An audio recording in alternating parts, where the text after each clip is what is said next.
All right. Sorry about the long intro, guys.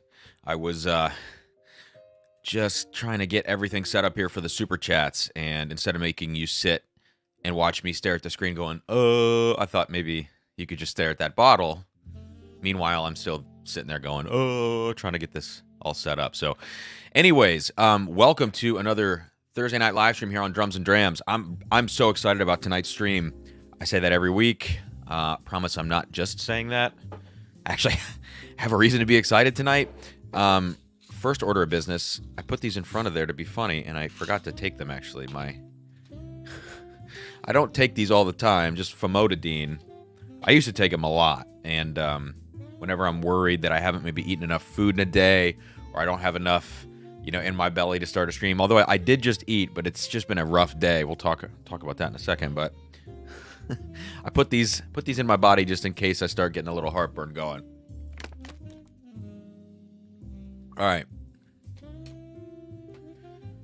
So, first and foremost, let me know what you guys are sipping on this evening. I've got some really nice stuff to kind of kick things off here. I'm not going to start with Eagle Rare like I normally do. I'm not doing a blind flight, so there's no reason to really hit the Eagle Rare to get my palate set. I like Eagle Rare, but I don't think I'm going to start with it. So, anyways, let's get a new one of these up here. Let me get into the chat. Let me just get into the chat. Got a lot of stuff to do. I'm exhausted. Okay, I am grossly underslept these last couple of days. So I'm running on fumes right now. I don't know if I look any different, but I feel like I got hit by a truck. So I'm just really tired. I'm gonna try to keep the energy up in this stream. But anyways, hit that like button if you're on your way in. Get yourself something nice to drink, unless you're doing a dry week, dry month, dry night. And then just get yourself some water or something else. I'm going to have my first pour of the evening, and the first pour of the evening is actually going to be Old Forester Warehouse H, because it's the lowest proof thing I'm going to sip tonight. So I'm going to try to not drink too much extraneous alcohol this evening, because I want to have some decent sleep tonight. That would be very nice. So we're not going to start the Eagle Rare. What is up, Toshi? Good to see you. Heading home from the office. Look forward to the stream in a few pours. Hey, guys, right before I get into the chat right now, we've got a giveaway tonight. I got the thumbnail up late. I apologize for that. It was up at like 7 o'clock, 7:15. But if you saw the thumbnail, I'm giving away 2 bottles tonight, okay? Elijah Craig, A123, and Larceny, A123. I'll throw them up on the screen right now. These are tonight's giveaways. So at the end, I'm going to track Super Chats. I will show you the randomizer at the end like I always do. First on the list at the end, number 1 after 7 randomizer spins gets the Elijah Craig Barrel Proof. Number 2 gets the Larceny Barrel Proof. Both A123, brand new batches. Haven't hit all the markets yet. So this is what you're, supporting the channel tonight with your Super Chats. And also every $5, of course, gets you an entry into the giveaway. So now that is out of the way, I'll remind me to remind you, as more people come in tonight, we can hopefully get around 100 in here this evening. But now it's time to get into the chat and see who's here. So I saw Toshi. David says, let's do this, Cam. We got Darrell. Cheers to you, man. Thank you. Yeah, don't forget to hit that like, people. Tyler Smith, Steel 11. Are you slammered? Are you slammered's got some Cooper's Craft 100 tonight. I'm telling you what, guys, Cooper's 100. I know it gets talked about a lot, but I still think it's underrated. I still do. I have people that come up to me quite often and ask, hey, I'm a Woodford drinker. This happened recently, actually. I'm a Woodford drinker, or someone that comes up and says, hey, I drink Old Forester 86. And they're like, I would like something else to try. And a logical next step would be like, oh, maybe a Woodford Double Oaked. Then you're up in like the $40, $45 range, I think, kind of depending on where you're at. Sometimes it's cheaper than that, but it's a decent little price jump.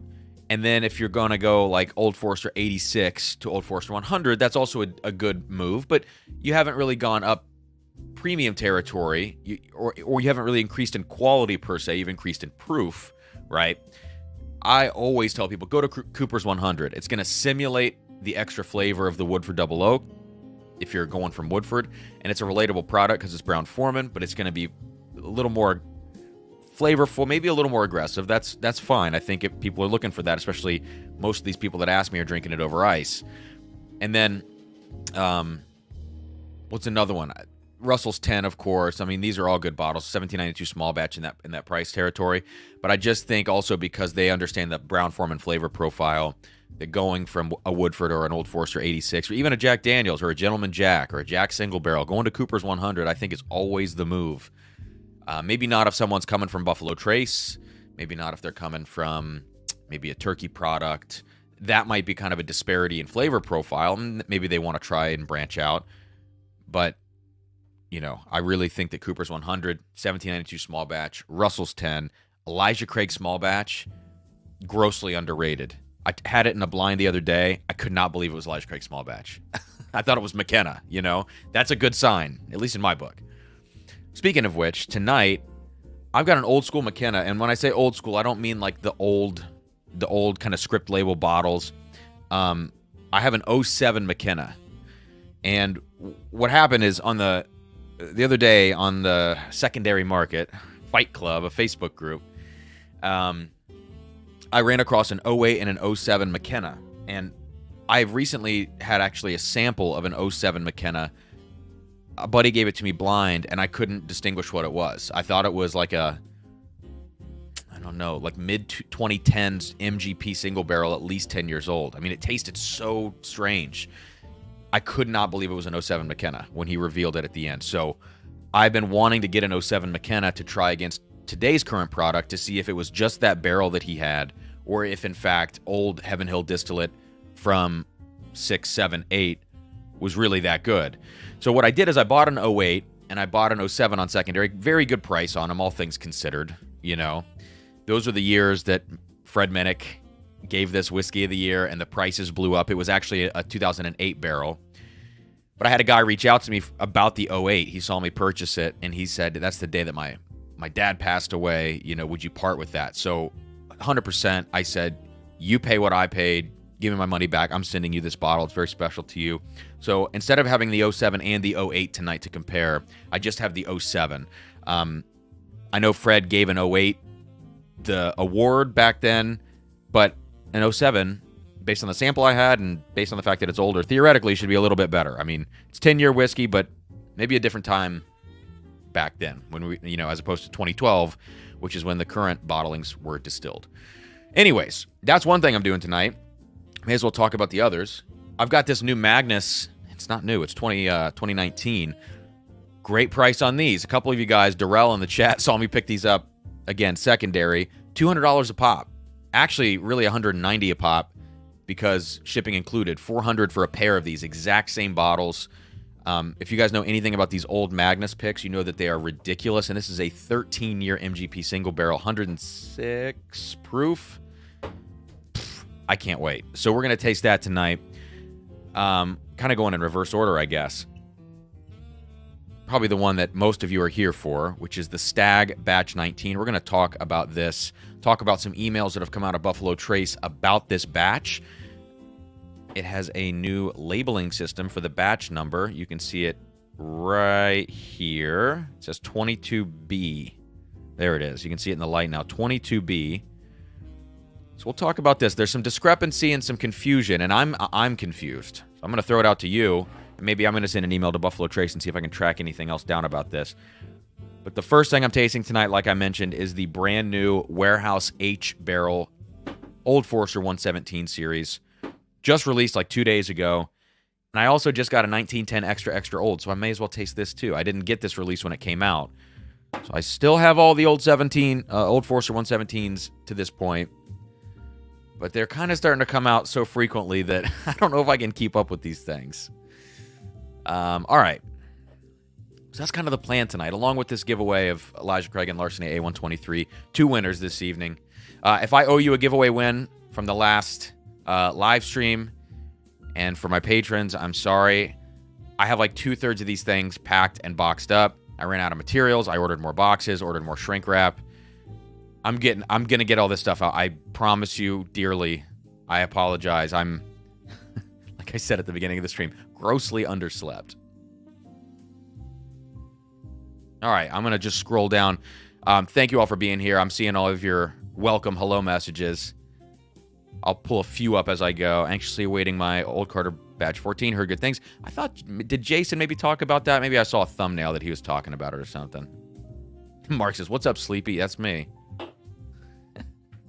Roy, can't wait to hear about the new Stag. And we got a super chat actually from Roy. Let me get that in here, Roy.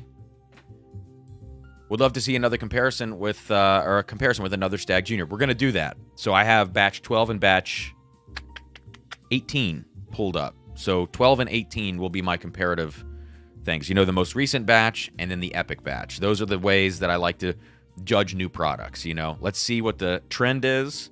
And on my own time, I'll compare it to 17, 16, 15. But let's see what the trend is. And then also let's go and measure this against what I consider to be my favorite Stag Junior, even though I'm inexperienced with 6, 9, and 11, which others really enjoy.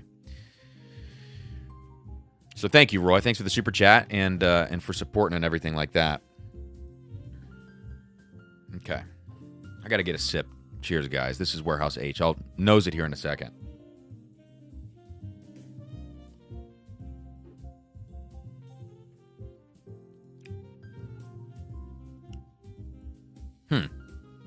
That's interesting. That is interesting. Amy, what is up? I see Amy's in here. JS Pack 71. I bought an Elijah Craig small batch a week ago. It's almost gone. Very good for the price. It is very good for the price. Yeah, very, very good.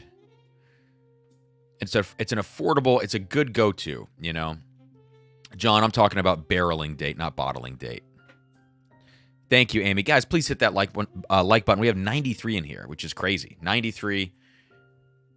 We've been doing really well. I mean, the channel, I'll tell you this. Let me just say, going on, and this was not planned this way. It just ended up happening because the It's Bourbon Night stream got pushed because Matt Samples didn't arrive 2 weeks ago. Going on It's Bourbon Night on Sunday and the Junkies on Tuesday, the channel gained over 200 subscribers in that like 2.5 day span. So I am like immensely grateful. The analytics of the channel have been just increasing, blowing up. I'm stoked about it. And I don't think I'll be able to get a video out tomorrow, but definitely by Saturday, I think the next video, which is probably going to be the George T. Stagg 2022 video. But look, I cannot say enough about, obviously those guys have me on to just be, you know, supportive of a smaller channel. They're all great people. It was nice to meet Chad and Sarah on Sunday. Matt Porter still put a whooping on me, so that stinks. But I was able to redeem myself against Dan and Sean on Tuesday, so I felt good about that, okay? It was a really fun stream, and a really, really long stream with Dan and Sean, and I was happy they didn't kick me off earlier, you know? So yeah, please hit the like button, guys. Thank you, Amy, and let's keep this thing rolling. I'm ready to, you know, get down to business here. All right, David Go says we need a vault tour cam, and I see a Venmo came in from Marshall. Marshall, I'll get that in just a second, man. We need a vault tour. I don't know if I can give you a vault tour. It's such a mess here, you know. My whiskey bunker is like on a table in my basement next to all my drum stuff, and I think I have 5 or 6 different shelves all throughout the house of whiskey, so it's not easy to do a tour. I would have to kind of splice some things together, maybe, but it's not in the works anytime soon. I will say that, and I apologize. But David Go, thank you for the super chat. I got you into the giveaway. Amy is getting in here as well for some A123 action. Amy, I got a notification that a package is on the way. I don't remember if I knew that you were sending that or not. So thank you, Amy. I got you in there for the giveaway. Oh, Joe's Old Carter Batch 14 arrived today. Going to crack it this weekend. Nice. I'm very inexperienced with Old Carter. I've had a couple of them. It's just not something I've gotten into, trying to save my wallet, you know? John, that's kind of crazy, man. That is crazy. All right, I'm going to get to these super chats real quick. It's Warehouse H. Let me know if you've tried Warehouse H. It is just a black pepper fest on the nose. It just smells like, well, I'm not going to make that motion. It smells like you're smelling a pepper grinder. Okay. So, Shauna Marie D in with a $10 super chat. 2 entries for the giveaway. Thank you, Shauna. Appreciate that. Kirill Naumov says, cheers, friend. Cheers to you. Kirill, I'm sorry if I mispronounced that. Like I say on every stream, guys, if I mispronounce your name, please tell me how to pronounce it. Sound it out for me in the chat so that I don't get it wrong the next time. Joe knows all about that. I'm sorry, Joe. Thank you guys for the super chats. Jose Mario says, congrats on your win on BJ's the other night. Good luck on Matt Madness. Can't wait for the Stag review. Yeah, the Stag review tonight is probably going to come third out of kind of 4 different parts of the stream. I'll keep them shorter and keep them moving through. But the Stag is kind of the main event, so I want to get enough people in here before I do it. And I also want to warm my palate up to that proof point, which is quite a proof point. 130, I think, on the nose. Yeah, 130. Okay, let's get some different music going here. Okay. Man. Mike Snook says, love your live shows. Thank you, Mike. Man, I appreciate that. Sometimes I feel really boring because there's nobody talking back to you. It's like 2 seconds of silence feels like 30 seconds of silence, So, Mike, thank you for the feedback. I'm doing my best, man. I appreciate the support. And I got you in for 4 entries for the giveaway tonight. Jeffrey Wax says, I am not the dark horse in Matt Madness can. Are you the dark horse if people say you're the dark horse? You know what I mean? All right, real quick, before I move on with the super chats and I grab that Venmo from Marshall. By the way, guys, if you do want to super chat, let me throw this in the chat right now. If you don't mind, totally don't have to do this, but this is my Venmo. That means YouTube's not getting 35%. I'll still get you into the giveaway, everything like that, and I'll read out whatever you send me onto this, on here. Put your comment on the screen, of course, but it's just a little better way. I know some people like to get the super chat, get the notification. That's totally cool too. Just another option there. So, let me give you some notes on this Warehouse H, okay? This thing is coming in at 98 proof, so 49% ABV. Released 2 days ago. And all of these barrels are from Warehouse H. Not all of them are from the first floor, at least as far as I can tell on here, but it does mention the fact that the first floor is unusual in its heat cycling profile. So sometimes the first floor actually hits the highest temperatures in Warehouse H. So we're talking high temperature, which means a lot of barrel impact. And again, I don't know if that's all the barrels in the blend. And we also have it slightly proofed down, or maybe quite a bit proofed down to a 98. So high intensity barrels, but not the highest proof. So let's see what that means for this. I have some notes in my phone I might reference here in a second, but I want to not look at those yet. I nosed this last night. I didn't taste it. I wasn't drinking last night, so I just nosed it, and I poured my ounce back into the bottle that I was nosing, and now got that same ounce in the glass tonight. So like I already said, it's just, to me, the first thing that jumps out, yes, you get the Old Forester banana, but it's just so much black pepper, and it's distinct in that way. You're not like, oh man, I feel white pepper. I just feel a generic spice. I mean, you can smell like you cracked up, every morning when I make my eggs, fresh black, ground black pepper on my eggs every morning. This is the smell. And oh man, what is that note? I wonder if I figured that out last night. There's this weird, not potpourri, but there's kind of this weird aromatic thing going on in this Warehouse H. I don't know if I could pinpoint that right now. Yeah, interesting. So another note that I'm getting right now is kind of like tapioca pudding. I don't know if I've ever called that on a whiskey. Tapioca pudding. It's strange. Basically, the Warehouse H is this kind of lighter Old Forester profile. If you guys think of Old Forester 86, which 43% ABV, 86 proof, that thing comes in kind of bright, and you can tell it's watered down. Like, it has that watered down feel to it in the profile, not just in the mouth feel, but also in the way that the whiskey feels like it's kind of broken apart Feels a little bit fractured. But it's brighter and it's yeastier. This kind of reminds me of Old Forester 86 in that way. There's definitely more depth to this. I'm not saying that Old Forester 86 might compete here, but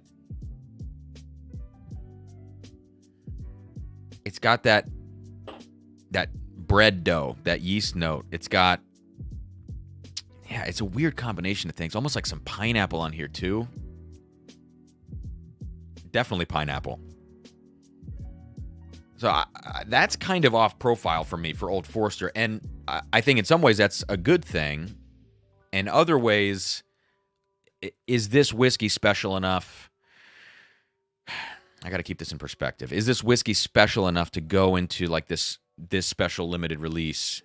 They're the 375s. They should be $50 at the distillery. Obviously, I overpaid for this because I don't get down there, so I paid way too much money for this bottle. So I need to keep it in mind at the $50 price point.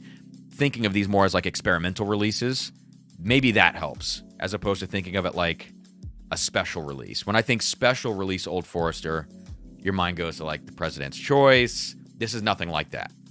So maybe it's just more of like kind of what Turkey's doing, you know, with the different Camp Nelson warehouses, single rick house, yeah, you know, the warehouse C from E.H. Taylor. Maybe it's just more of a novel thing as opposed to super high quality whiskey. I don't know.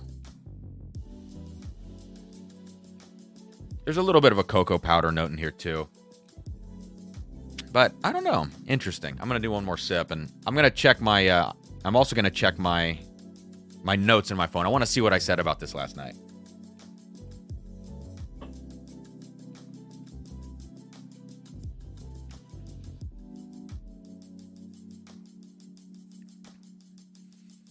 All right, so I see some more Venmos have come in. I'm going to get all those in a row here right after these two super chats. Austin Erickson, first time watching one of your streams. Saw you on the BJ stream Tuesday. Cheers. Thank you, Austin. Yeah, if you're, my streams are, I don't know. I think my streams are fun, but they're definitely a little bit nerdy, you know? And that's kind of, for a while I was self-conscious about that. And then I kind of grew into it. I think I'm kind of used to it now. That I like to nerd out. I like to go deep into the whiskey. Have fun. I don't have as many guests on as I should. I need to get back to doing that. We need to get Trev on a stream. We need to get Matt on a stream. And honest to God, being on the end of the tasting competitions that I'm on right now, receiving the samples, doing the tasting, I would love to just host 2 people or 3 people tasting against each other so that I could play the part of the trickster. That seems fun to me. Oh God, sorry guys. I had my wife just got home. I had a moment there. I probably looked like scared to death. I felt my house shake. I was like, oh my gosh, is someone in here? David, I'm not putting that on the screen. Jay Porter says, missed the Larceny A123 and haven't seen the ECBP. Stoked about Matt Madness starting this week. Dude, I am so stoked about Matt Madness starting. And I'm going to be tuning in as much as I possibly can. That's what I look forward to the most every year now in terms of Whiskey Tube. It's the only thing I consistently sit down and want to watch every week. It's awesome. Yeah, Amy, it's awesome having 105, 108 people in here. It's amazing. Barry Texan says, okay, gotcha. Keisha in the Venmo. All right, let me get these Venmos. I've got a bunch of Venmo entries. I appreciate you guys so much. But yeah, seriously, let me know if you guys, anybody, especially Kentuckians in here. Is that what you call yourselves, Kentuckians? Let me know if you've tried the Warehouse H. I need to pull my notes up real quick. Let me do that before I forget. Oh, okay. This is what I wanted to say about the Warehouse H. It feels like the rye spice is extremely active. Sometimes, and this, what is this, 18% rye? Is this 72, 18, 10 on the Old Forester? I think so, 72, 18, 10. Can someone confirm that mash bill? If you wouldn't mind in the chat. But I think in this case, the rye is having a huge, huge influence.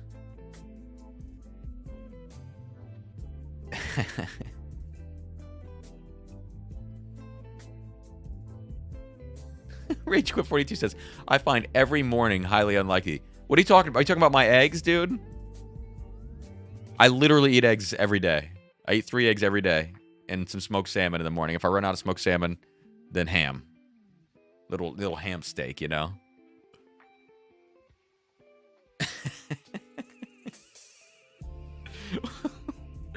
What are these super chats coming in?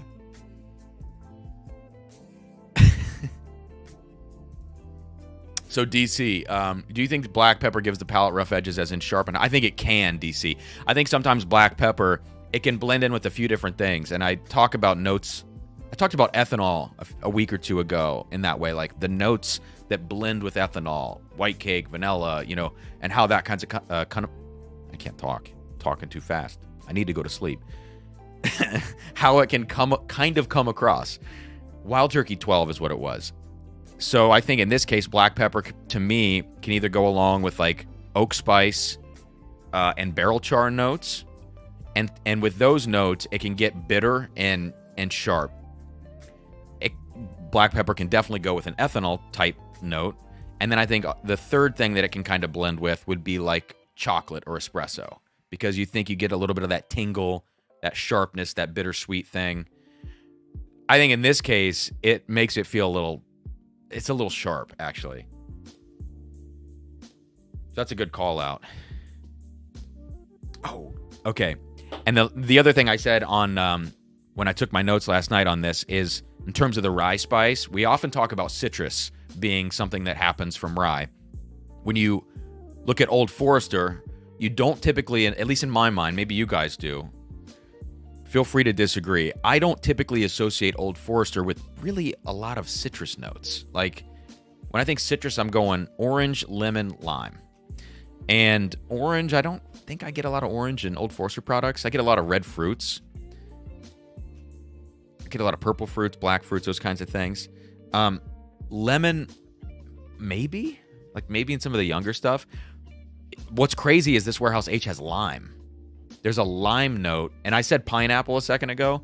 There's this lime pineapple thing going on here in terms of kind of this fresh, zesty thing.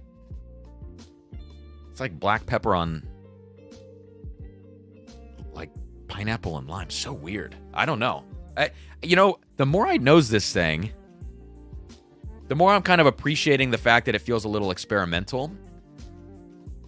Although I don't know if I actually like it. It's kind of cool, but I don't know if that means that I like it or not. So I don't know. Last note I want to give on this, cheating from my notes from last night, chili pepper. That's the thing I couldn't place earlier. It's like, man, there's something going along with that black pepper. It's chili. Chili pepper spice. So, I don't know how I feel about that. I don't know. Tyler, I'm an Ohioan. I'm an Ohioan over here. So thank you all so far for your super chats. I'm now going to get to the ones on my phone. Good Lord. Oh, I missed. I got to scroll back for this comment. Give me 1 second. We have 116 in here. That is amazing. Please hit that like button. I would really appreciate it, guys. Maybe I missed it.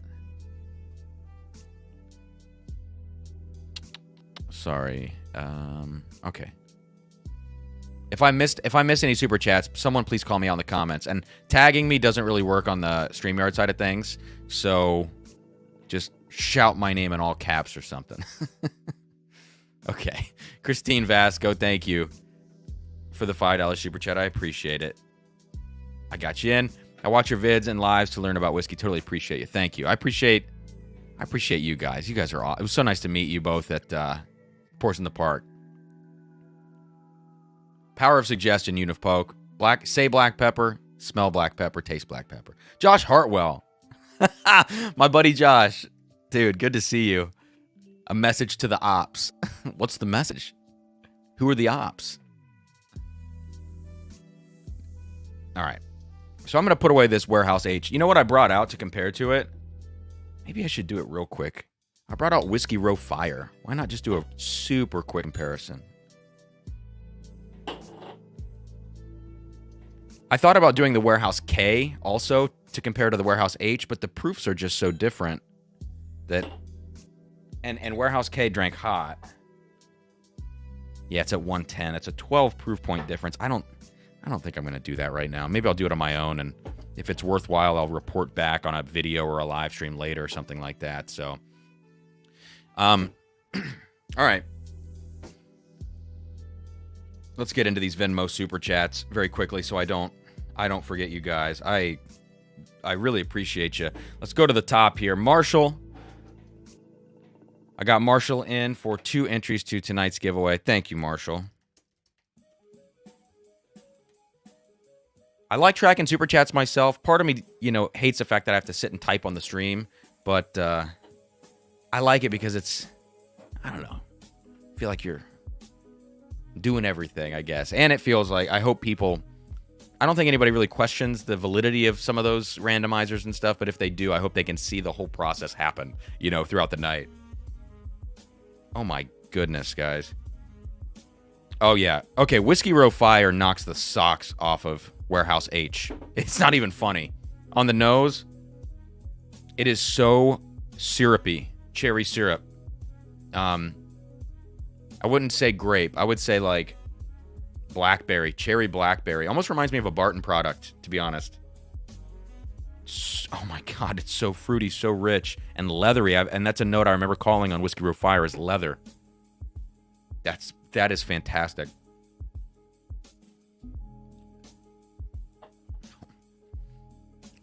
So Warehouse H is interesting, and that's about all it has going for it. It's a lesson in strange flavor profile.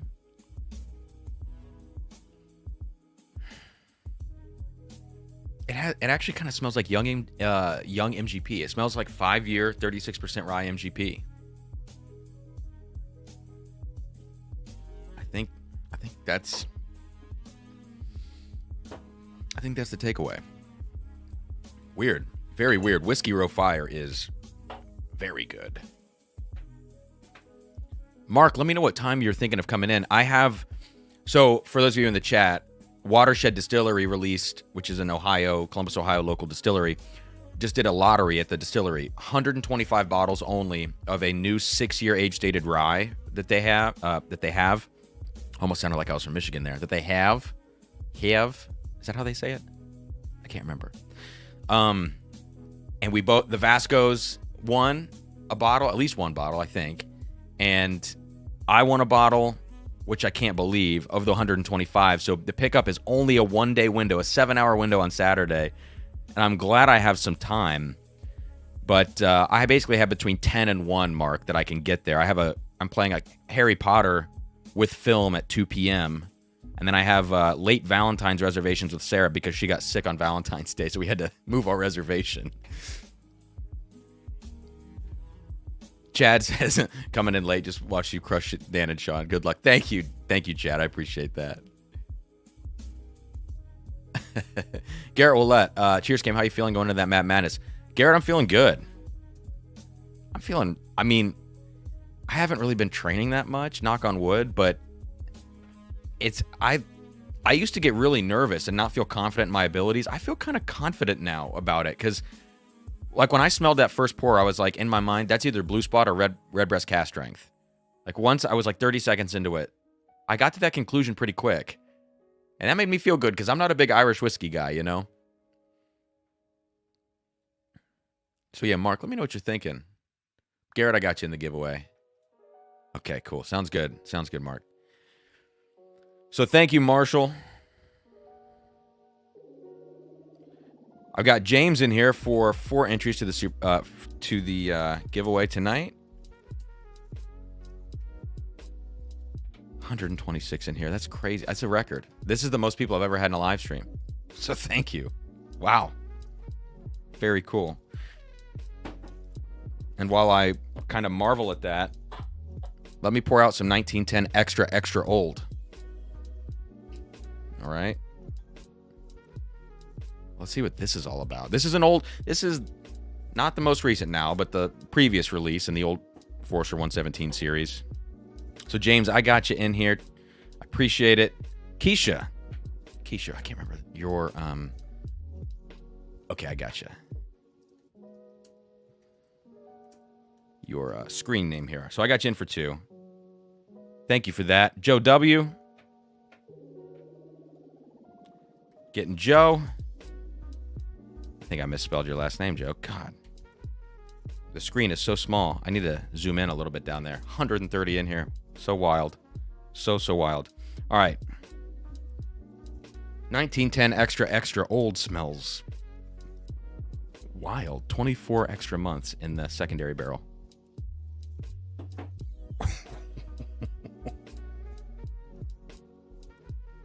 Wow.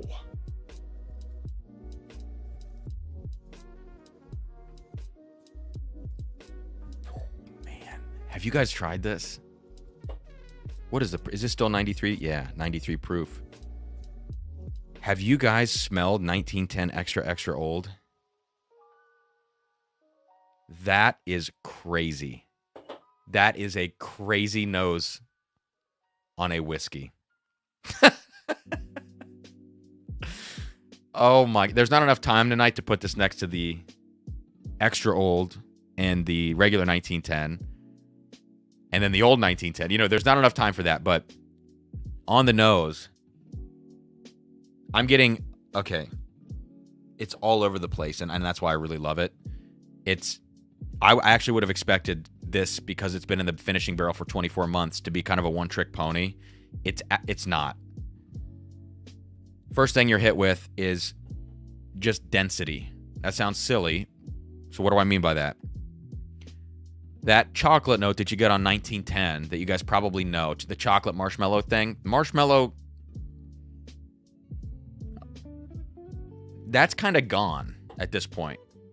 And it is chocolate, and that's the foundation, but the density comes from this, what would you call it? Would it be like figs in syrup? Or, like you could just say plum, but that doesn't even really do it justice.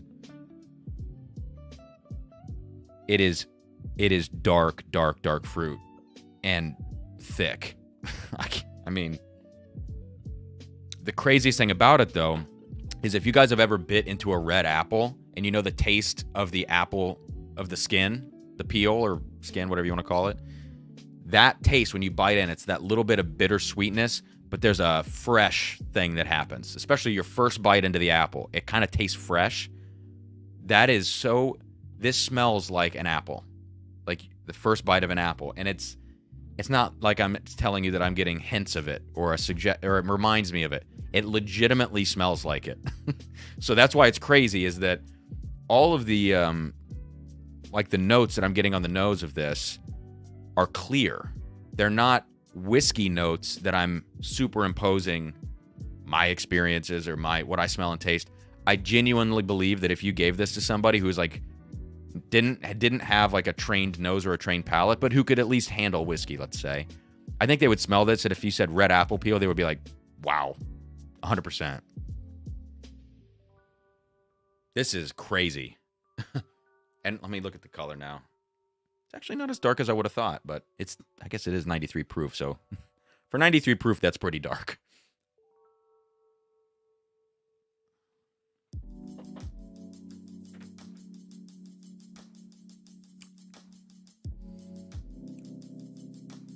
Man, for what the nose was, the palate falls a little bit short. I don't know. Good. I mean, I'm not saying it's bad, but like, man, the nose set that thing up. It was right here, the home run, and then palate, that 93 proof holds it back. But I would have thought, actually, even considering the proof, it would have maybe had a little more presence, a little more body on the palate, just by the way that it smelled. And it did not. Derek, there were 10,000 entries, dude. I did not know that. That's crazy then. See, some of the watershed stuff just sits, even the lottery stuff, and I thought maybe this would be the same case. I did not realize that they had so many entries on 125 bottles. Wow. Aiden, this is a 2019 pick. Got it on secondary at a very reasonable price and got 2 of them in a pair. Couldn't believe it, so I picked them up. Proof on the new Stag is 130 or 65% ABV. Andrew, we are a part of Drums and Drams. Yeah, 130, I think, is now the new record for live, concurrent live viewers. ADHD says, Kesha, where? She's here.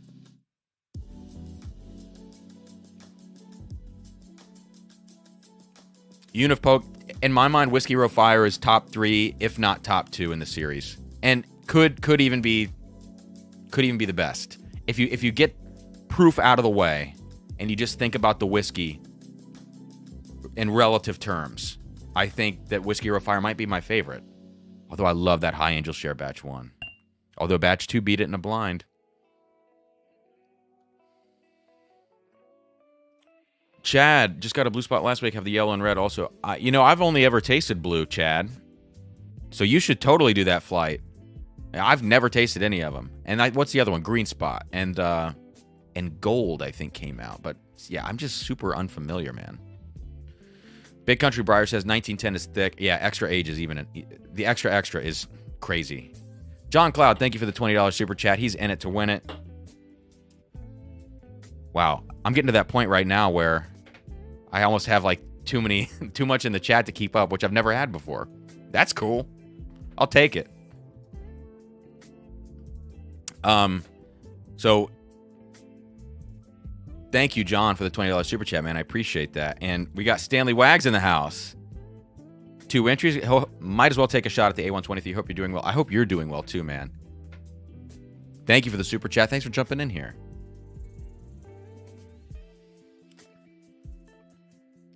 All right. Regardless of whether or not the palate falls a little bit flat, this is a $50 bottle. And 1910 Extra Old is awesome. I know it's got flaws, but it's awesome. So I say pick this thing up. I think it's really, really nice. All right. So let's get away from the Old Forester 117 series now. Let me quickly remind everybody in here that every $5 super chat gets you an entry to win tonight's giveaway. I'm giving away 2 bottles. Number 1, Elijah Craig A123. Number 2, Larceny A123. I'm going to draw either at the end of the stream, or if it seems like it's going to go a little bit later, then I will draw earlier than that, just so that I can get you guys, out of here, or at least let you know what's going on with the giveaway before it gets too late. It's a school night. It's a work night. It's a Thursday. So now let's do one more quick little comparison, and then we'll get to the Stag Junior. Got to clean up very quickly.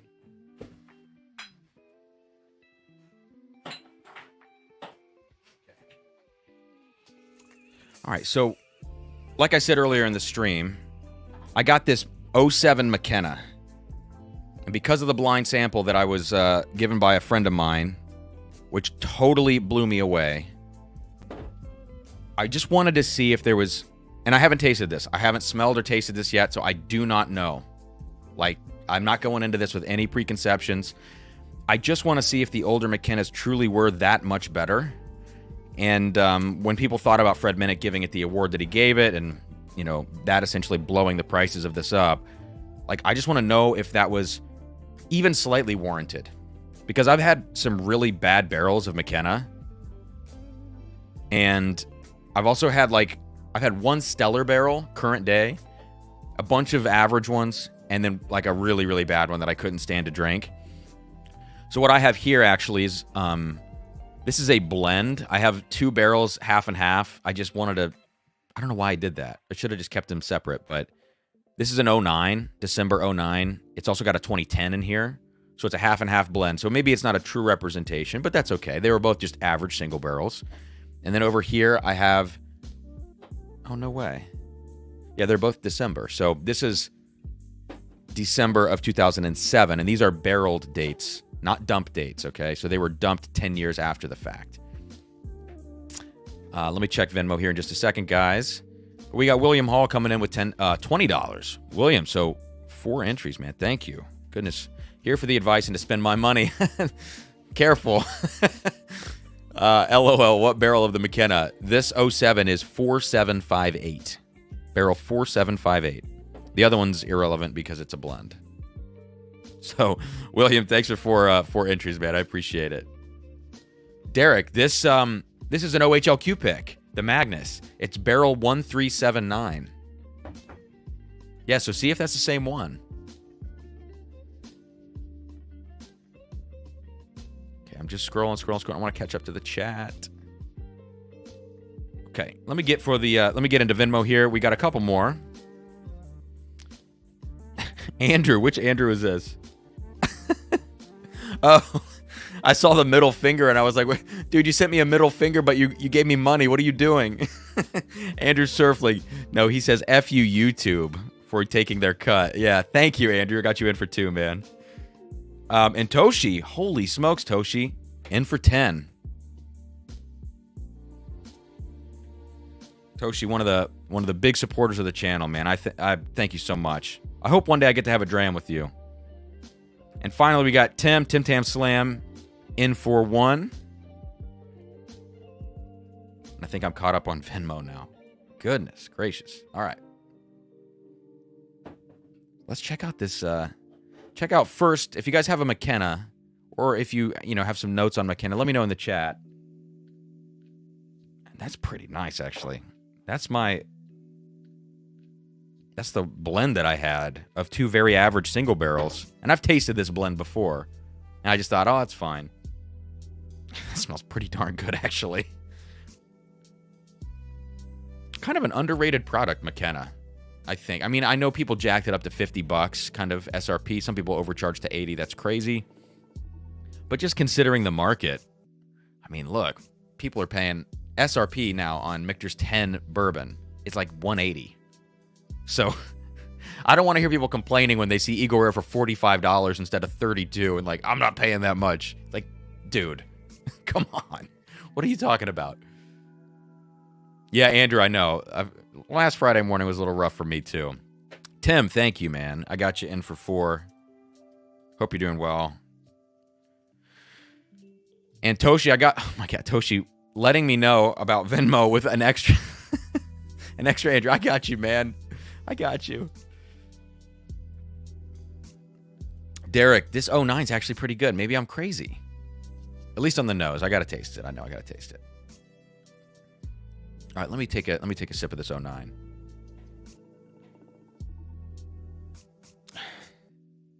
It's really not too nutty. It's not too peanutty to me. I'm getting a lot of leather on this, leather is one of my favorite aged notes in whiskey for whatever reason. Some people don't like it. I really like leather, and so this McKenna's doing it for me. There is a note here that reminds me of watered down whiskey, if you guys know what I'm talking about, when it feels like kind of this weird honey caramel. It's like if you had a whiskey that's really concentrated, really caramel, and then you pour too much water in it, and the caramel turns into this like light honey thing. This McKenna, it's 100 proof, not too much water in it probably, but I'm still getting that kind of honey caramel thing. There's a little salted peanut in here, but whatever. Smells great.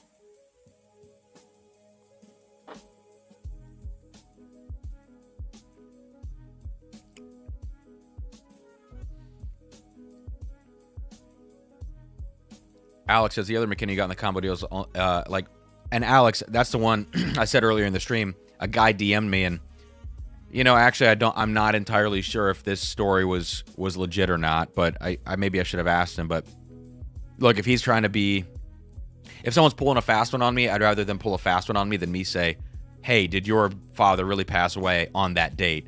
But he did say to me in my DMs that his dad died on the date of that '08 barrel.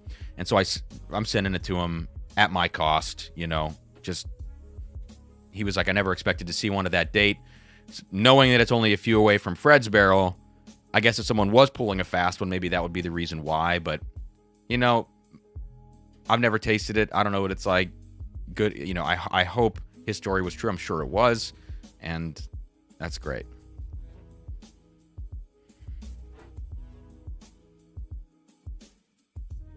Really nice here. Just sugary sweet, sugary cereal. Almost like Lucky Charms marshmallows on this. Yeah.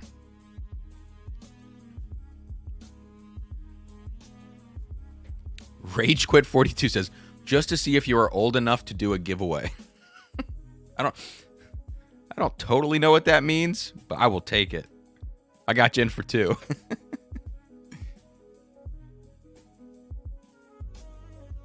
Oh, Travis. Barrel date was 07 and not good, and it has a screw top. Well, that's kind of odd. Okay. All right, guys, I just scrolled down on the chat. If I miss you, I'll try to go back up and check in, but we'll just see what happens. All right, so I'm onto the 07 McKenna now.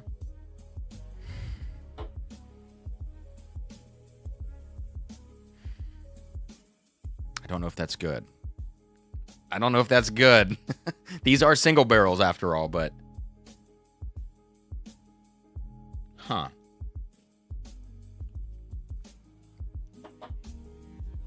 Okay, that's good. The nose... Well, maybe the finish sucks. The nose felt kind of strangely watery. It has more dark fruit to it, which is what I remember from the blind sample of 07 that was given to me. Like, it's got this grapiness that you get from MGP, from aged MGP. And this is just chocolate and dark fruits. There's not a lot of peanut. And when you go back into older Heaven Hill stuff, you really kind of lose a lot of the modern day peanut note. I think the peanut now is really exaggerated. And back then, I felt like it was just a kind of a complimentary background note. Yeah, these are definitely pretty darn different. The palate on the 07, just the flavor profile is incredible. And then the finish is kind of lackluster, I would say.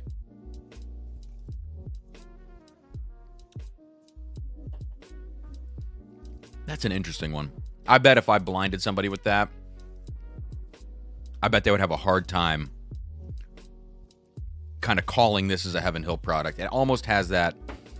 There's a note that Jason from the Mash and Drum taught me, which is in a lot of Brown-Forman products, you get kind of like this nail polish or what's the word? Acetone.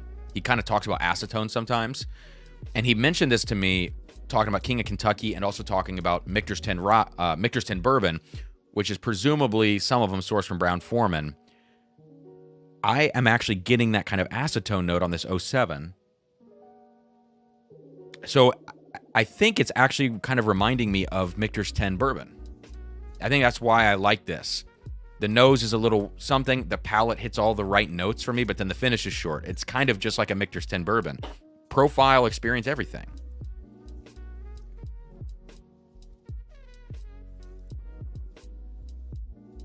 Jeb Singleton says, Cam, you know what I like to do with my McKenna 10s? Get rid of them. I'm donating a McKenna 10 to the stream tonight for giveaway. Jeb, that's awesome, man. Thank you. So, guys, you heard it. We now have 3 giveaway winners tonight. Jeb is a stand-up guy. He's donating a McKenna 10 to the stream tonight for the giveaway. So that's awesome. Thank you, Jeb. And so now, number 1 is ECBP, 2 larceny, and 3 on the randomizer at the end of the stream is going to be for the winner of a McKenna 10 year. Awesome.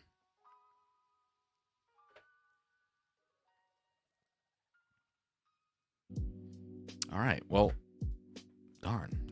Thank you, Jeb. Daniel says, I really get nuts or peanut on Heaven Hill like everyone says. Jim Beam. Yeah, Jim Beam is like, that's a wallop of that stuff. Marshall has an 09 barrel unopened. Yeah, it's good. This 09 is surprising. It feels more like modern Heaven Hill. There's a break in my mind. The break is somewhere between this 07 and this 09, where you go from kind of the old style Heaven Hill. And I'm not going to call this like, I'm not going to say it has a pre-fire profile, but there is an approach. Like, it's not like you go Heaven Hill, Heaven Hill, Heaven Hill, pre-fire, totally different. It's not really like that. And I think there is I think it's kind of a slope, it's kind of a slope away from it or slope to it, whichever way you want to think of it. So I think there is a pretty sharp break, though, between this 07 to 09. And this 07 is definitely more approaching that, older profile. It's hot here in Ohio today, guys. It was in the 70s. So I'm sweating right now. Although, like I said at the beginning, it's been a long day. I'm sweaty. I probably smell. Probably not very fun to be around right now. I got to shower after the stream. Look at the greasiness. It's been one of those days. I was playing Harry Potter today. We were playing Harry Potter with film. We're doing the 6th movie. It's fun. Very fun. David Go, can someone post the Venmo again, please? Amy's got you right here. See Leach Music. Jeb, thank you again. I'm scrolling, guys. Sorry about if I miss your chats. I just got to get through this. Andrew says, open new McKenna today, trash, just like all the others I've had. However, after a couple more pours in a couple months, they typically open up beautifully. Interesting. Have I missed any super chats, guys? I see one here. Is this Roy R? It is Roy R. I recognize the picture. Thank you, Roy. I got you in for 2. Appreciate the support, man.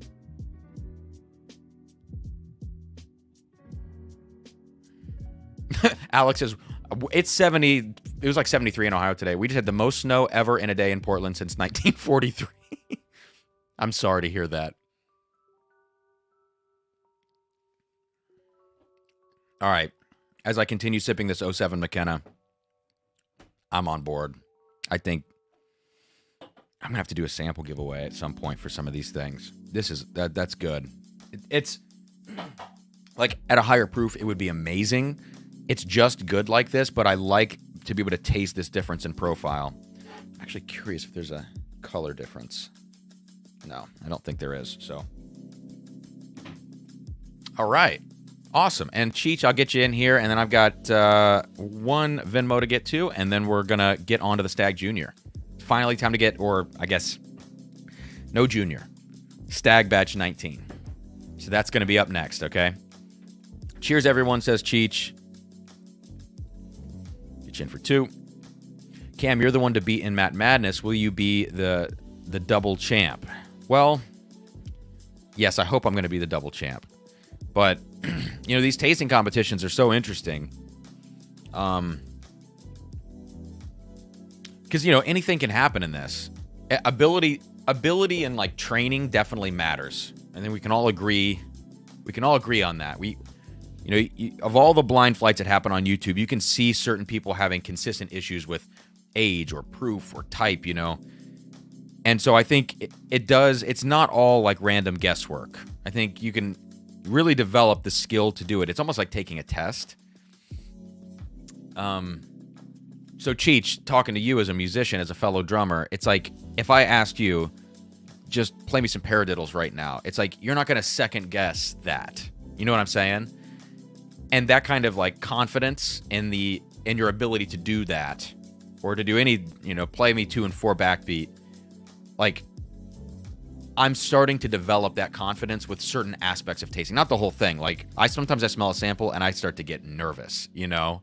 But by and large, I think I get into these competitions, and now that I'm seeing consistent semi-success, I mean, Matt's got my number, I feel like, okay, I can do this, you know? I'm not worried as much as I used to be.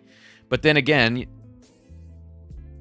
yeah, but I'm also not going to be upset if I lose in some sense, because it is, like, what a weird sense it is, smell and taste. It's such a weird thing. It's subjective. It's fleeting to some degree, I think.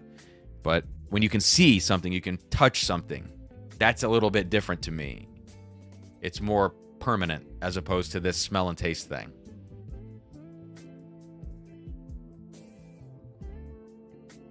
I would love to if I could win back-to-back belts on Matt Madness, that would be very cool. I would really... That would be awesome. Yes, thank you, Cheech. Hit that like button, guys. Record setting. We've broken the record of people in chat by 45 people so far. And by the way, I'm like 30 subs away from 4K. It would be awesome to get close to 4K tonight. So yeah, 31 subs away. That'll be a really great goal. So if you guys haven't subscribed to the channel, and if you're new here, I think there's a lot of new folks in the chat tonight. If you like the stream, if you want to help support the channel, please consider subscribing as well. That's awesome. Andrew, great pickup on the ECBPs. 3 of them. Great job, man. All right, it's Stag Junior time. Gotta grab a couple more glasses. Give me 1 sec.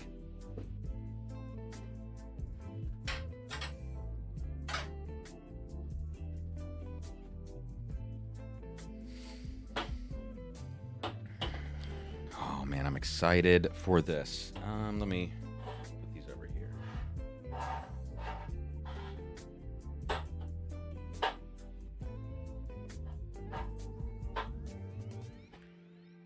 So some of the issues with these, I love these glasses. We talked about them on the Junkie stream on Tuesday night, but I have like an old generation of them, and I guess maybe they started making them a little bit differently to where the bottom is a little more curved, I guess, and before it almost got a little bit flatter on the bottom. So it would be kind of hard to tell the difference on stream. I mean, maybe if I tried to zoom into the close-up cam, you can kind of see here. Let me get the Stag out of the way. You can kind of see that, well, maybe you can't see it. Yeah, it's these two. That this one's a little more curved on the bottom and this one's not, but it's kind of hard to tell that. This one's more obvious. This has got a flatter bottom, and this is more curved and round. This one's a little bit flatter here, but either way, kind of inconsistent with the glasses, all I'm trying to say. I like to get the flatter ones on the bottom. It's a very minute difference, but still a difference in how it dissipates the ethanol.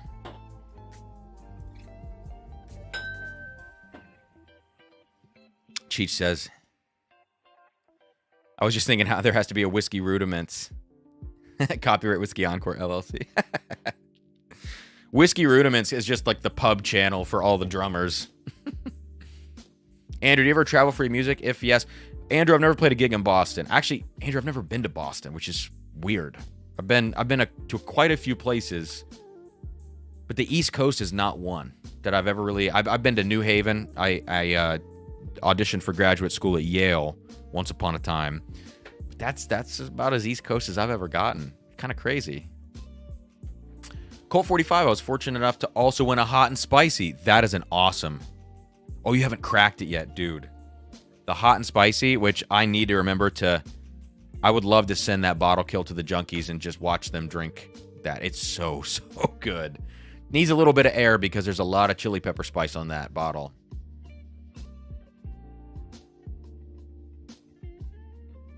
Okay. I'm caught up, except for this last super chat. D. Ragland, 7268. Your channel's going to be huge. Your format and knowledge is outstanding. Keep being you. Thank you. Oh my gosh. That's that's a really that's like a really meaningful comment, so I appreciate that. That means a lot to me. Thank you. Bourbon Bender. There's only been 2 Matt Madnesses, so there's Grease won the first one and I won the second one. Tim Tam Slam, I say no on the Barrel New Year. The one that they sent me for last year was not good. Okay, I'm scrolling. Yeah, fat bottom glass makes the whiskey world go round. Daniel, I like the one with the... Okay. All right. Okay. All right, people. Bear Doyle says, I'm not subscribing until Cam acknowledges the Bear King. I acknowledge you right now. I acknowledge you right now. All right, Stag. Let me get up some other Stags here that I pulled out. It's a Stag fest. So I've got batch 12 here and then 16 on the outside, which we will get to in a second for a comparison. Let me get a little water in me. Oh, wow. Subs just jumped up by quite a few. Thank you, folks, who subscribed here on the live stream. I said that like a robot. Who subscribed here on the live stream.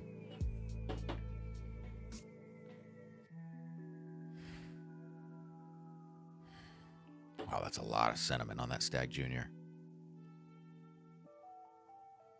Wow. Let me check my Venmo very quickly. You guys are fun. All right, Daniel Patterson, Daniel P in the chat here. I got you in for 4 entries, man. Thank you so much. I need to zoom in and make sure I'm spelling people's names even remotely correctly. Daniel says, cheers, congrats on the BJ's domination this week. You know what, guys? Look, Dan invented 10 points for himself at the end, and then I told him it was an Armagnac, and then he rolled with it. So that's all I'm saying. All right, because then I said it's an Armagnac, so then the age statement is clearly like much older with the way that that smelled. So I said 40. He said 29 and it was 30. I don't know if he was going to say 29 if I didn't give him the Armagnac. Just saying. But he invented 10 points for himself. And I think I still beat him by 0.5 with those points invented. So I think we're good. No, that was fun. The BJ stream was so fun. I was nervous. Like, I met those guys at Ports in the Park. They're both awesome dudes. But I didn't get to spend a lot of time with them because they were all over the place. And, sometimes it feels to me like I'm going on stage when I get on, even with Chad and Sarah. Like, I was like holding a glass and it was doing this. It's like, what is wrong with me? It's funny. So anyways, thank you, Daniel. And Gerard. F YouTube, here's some more money. Great content, brother. Cheers. Thank you. And Gerard, I'll put you down here under your name on Venmo, basically. Is what I'll put you in the giveaway as.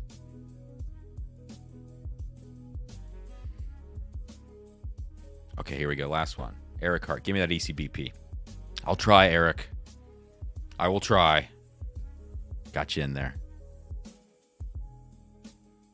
Okay. So this Stag, when I got it earlier, one thing that I noticed about it, I poured it out and I nosed it. And I didn't taste it earlier, I promise. When I got this earlier, and I smelled it off the bottle. Throw it up here. I noticed that it just had a ton of funky oak, and it's not something that you typically get from a Buffalo Trace product. A funky oak kind of note, as opposed to like a sweeter oak, which is what I'm used to. It had a funkiness to it, and I think maybe that was a result of just freshly cracked. Usually I get more oak on a freshly cracked bottle when it is cold. Like if a delivery truck comes, drops it off, and it's like 40 degrees. That bottle's pretty cold. I get actually more oak on a cold whiskey. And then as it gets hot, if it's like a hot day and it gets delivered, I get more ethanol. Earlier, I was just getting all this oak, but the bottle was not cold. In fact, it was probably hot, if anything. So right now, that's kind of gone away. There's a little remnant of it. There's a remnant of like a funky oak or a leather thing, which I'm just not used to from a Stag Junior, which is presumably pretty young. There's a lot of cinnamon going on here. But there's actually kind of an orange note to this. There's a burnt toast thing. There's an orange note. It's not hitting me like traditional, red fruit, black fruit Stag Juniors. I don't know why. Austin says, well, that's the thing, Austin. It's like, he said it was a bourbon, and a 29-year bourbon tastes very different than a 29-year Armagnac. DC says, invented, LOL. Daniel says, Cam's a softie. Let's get into 4K tonight. Maybe I am I'm a softie, dude. Jeez. It would be great to get to 4K tonight, but we need 23 more subs to get there, and I'm not sure that there's enough people in here to do that. Although, if all 171 people in here are subscribed, I mean, that's awesome. Thank you for being here. I would rather be hanging with my subscribers and people that really care about the channel and want to be here, That's what it's all about. I feel like I've really tried to go deep on those people. I am trying to branch out a little bit now. You'll see that in the content. You'll see that in the graphics and the thumbnails. Things are getting a little bit more YouTuber-esque, and that's on purpose. But I'm not going to always do that. I'm trying to retain other things and try to find a balance in how I promote, and that in that way.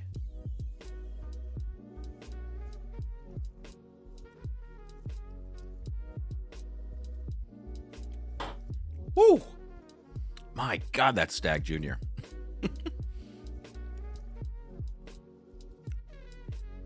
That's a weird one. I have to just get these poured out, these comparisons.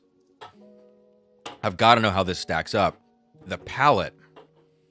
What I like about the palate on this Stag, I'm going to just keep calling it Stag Junior. I don't care. it verges. It's on the very, very edge of being too proofy. But it does not cross that threshold for me. It was like almost uncomfortable on the first sip. And my palate's pretty warm now. I've had 100 proof whiskey, up to 100 proof whiskey tonight. Jumping to 130, but once I'm warm, I'm warm. This is strange to me. It smells like baked goods drizzled in honey. Like, you know, Buffalo Trace smells like honey, right? Just make that way darker. And then just whatever that is, just bake that in the oven. And then pull it out and then drizzle more fresh honey on it. I mean, that's kind of what this is. I think I like it. I think I like it because it's really off profile. I love Stagg Junior typically that has it's a squeaky one. I love the red fruits. I love the grapey notes. And that's why Batch 12 is my all-time favorite, which I just poured. Batch 12 is going to be in the middle of this flight. Okay. And then I'm going to pour this Batch 18, which is not Junior. This is just a Stag. And I liked Batch 18. Not my favorite, but I liked it. Thought it was good. And that video recently has been like blowing up for my channel, you know. My version of blowing up is a little different than some other channels' version of blowing up. Like this live stream right now with 182, that's blowing up for me. Not for some other people, but I'll take that. So thank you guys for being here.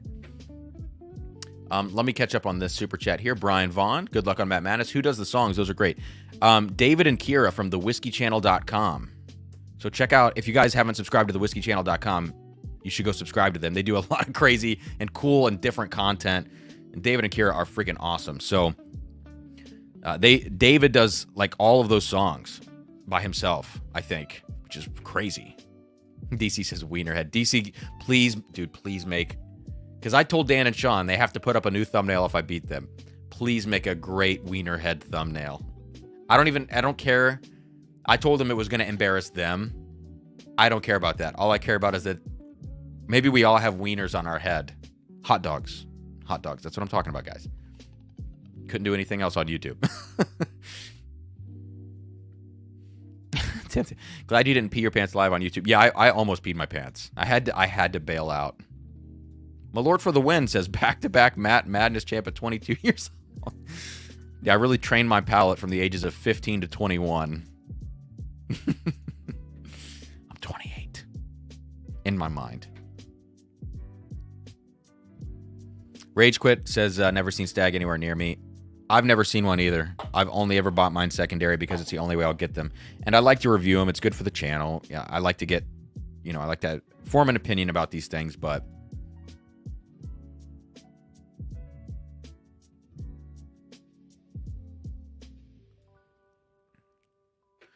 Dustin says, Cam, a local store did a Buffalo Trace pick. If you're if you're okay with it, I would like to add that as a fourth giveaway. Dude, let's do it. Buffalo Trace picks. You guys want to talk about an underrated product? Buffalo Trace is not underrated. There's an argument to be made that it is, even though it's so scarce in some areas. I think that's like false scarcity, to be honest with you. Buffalo Trace store picks, highly underrated. I'll stand by that because they're typically not marked up. And if you get one secondary, a Buffalo Trace store pick secondary is $45 to $60. At $45 or $50, I'm buying it all day because most Buffalo Trace store picks, to me, compete with E.H. Taylor Small Batch, compete with a lot of Eagle Rares. Yeah, a little different profile. It's not going to be 10 years old.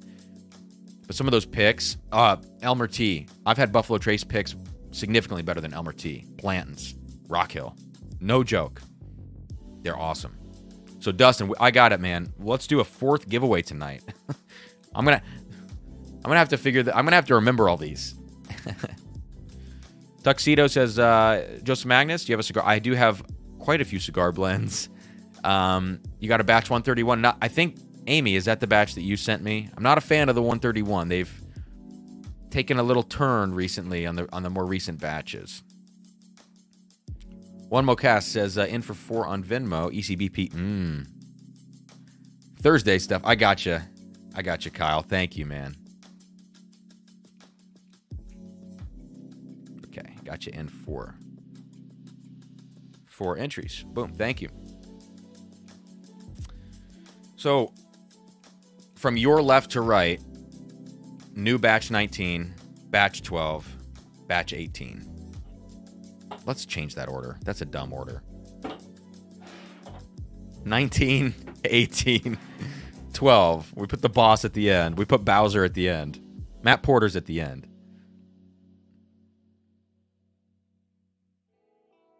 All right. So that's 19. The jury's still out on 19, but I think I like it. Oh, dude. This is not close on the nose. I didn't expect it to go this way. Oh, I did not expect that. Without even tasting these, I'm going to tell you 19 is greater than 18.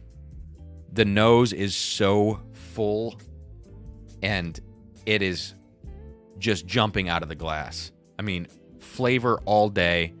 There is punch. There is cinnamon and pepper, like white pepper, that's kicking up the ethanol as well.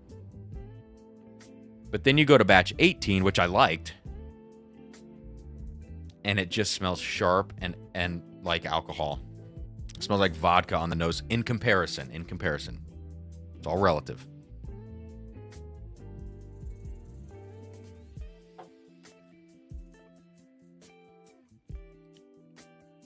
Oh my God, that's not even close.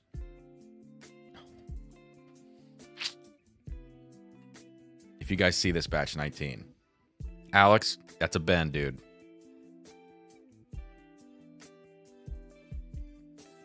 Oh my God. Oh God, that's good. It's a little hot. Batch 19's a little hot, but what do you expect from Stagg Jr.? The flavor. Oh my goodness.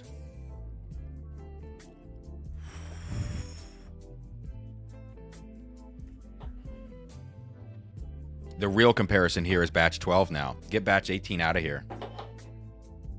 The real head-to-head is batch 12. Amy, click the subscribe. Makes your whiskey 10% better and or easy. I'm not sure it makes it easier to find. It's not that it makes it less easy to find. I don't have that kind of influence. But I don't think it makes it easier to find. But it will make it 10% better.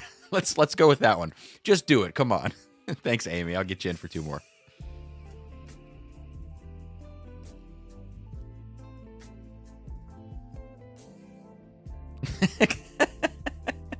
Cheech said, everybody go make another account. Nick says, BRB as Kona Jams with a Z. DC says, DC, do you have a 19? DC, are you sipping along with me?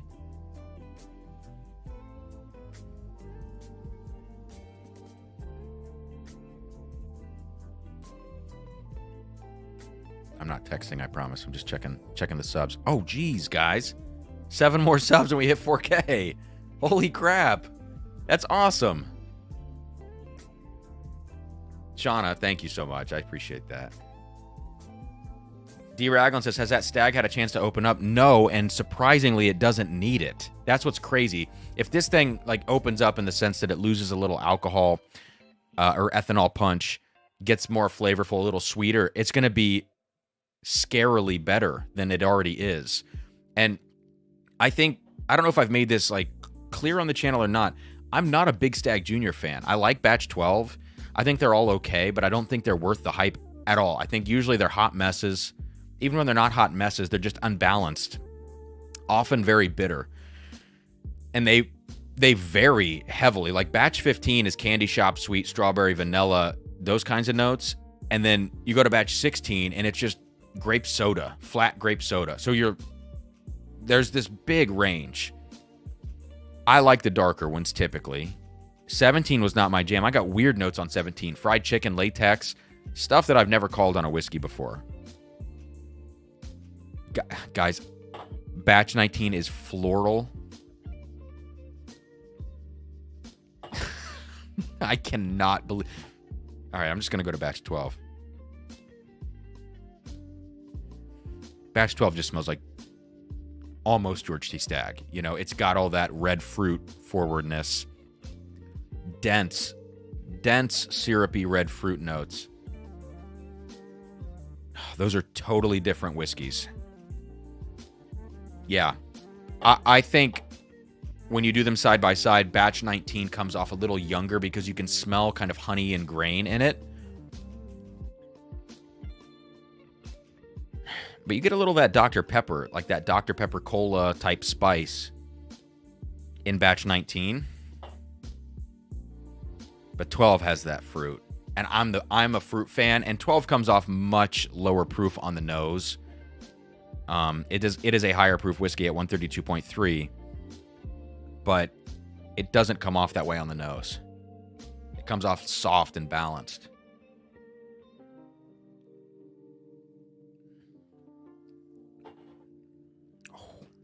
Oh my God. If I had to pick, I'm going to pick 12 still. And I'm glad about that. I'm glad that there's kind of a legend to Stagg Junior Batch 12 for me. Oh my God, but 19 is so good. And it's getting darker now. 19 is starting to get more coffee into it. A little bit of like a grape note, but more of like a coffee thing going on. So Daniel says it here. Baked goods with honey sounds delicious. Yeah, I think 19 is that. There's a little coffee cake going on in here. Like I said, baked goods, honey notes. But it's oddly, there's a lot of, okay, this is what I want to say. There's a lot of fruit in batch 19. There are still cherry and grape notes, I think. But I think they're not as prominent because they're just being overtaken by these like baked goods, honey, those kinds of notes, and like that kind of funkiness and that leather. Joe, I have one backup of batch 12. Yeah.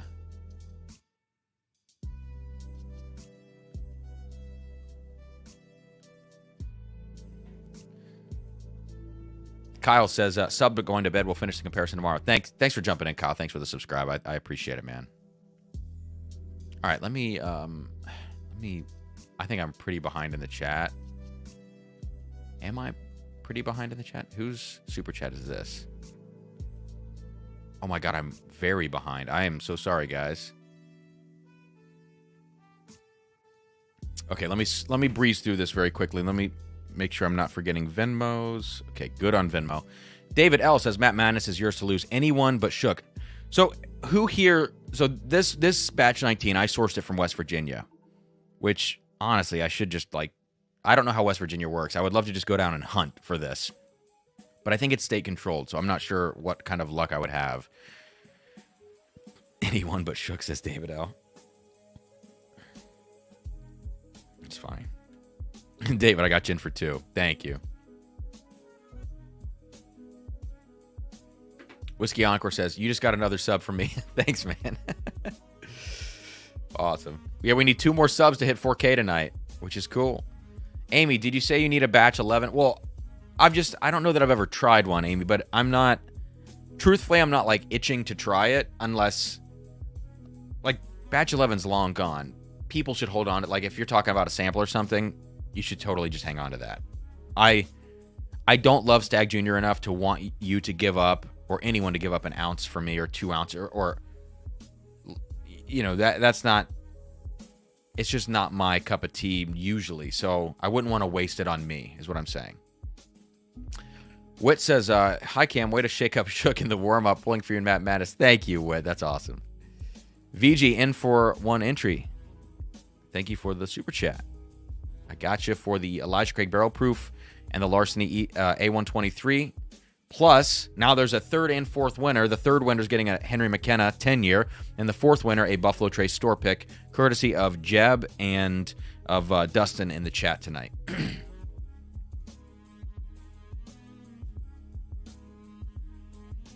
Chris D says, best taster on YouTube. Thank you, Chris. That's awesome. Thank you for the kind words.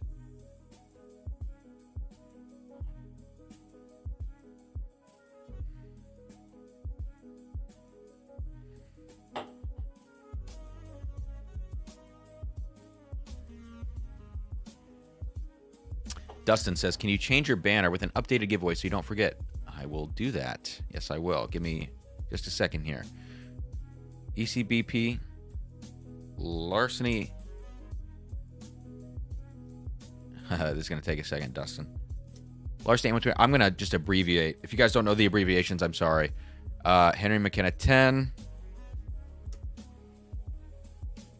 Or what's the other one? Oh, or a BT store pick. I'll just abbreviate to keep it short and simple. There we go.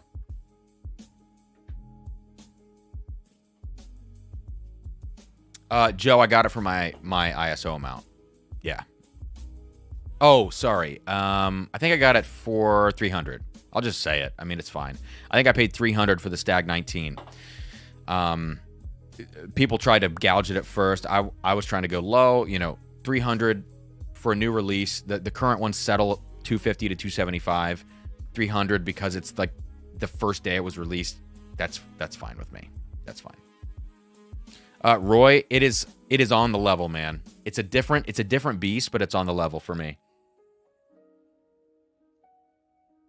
I would not hesitate to pick this up. I would not hesitate. Alex, do it, dude. I don't hesitate to tell you to pick one of these up, man.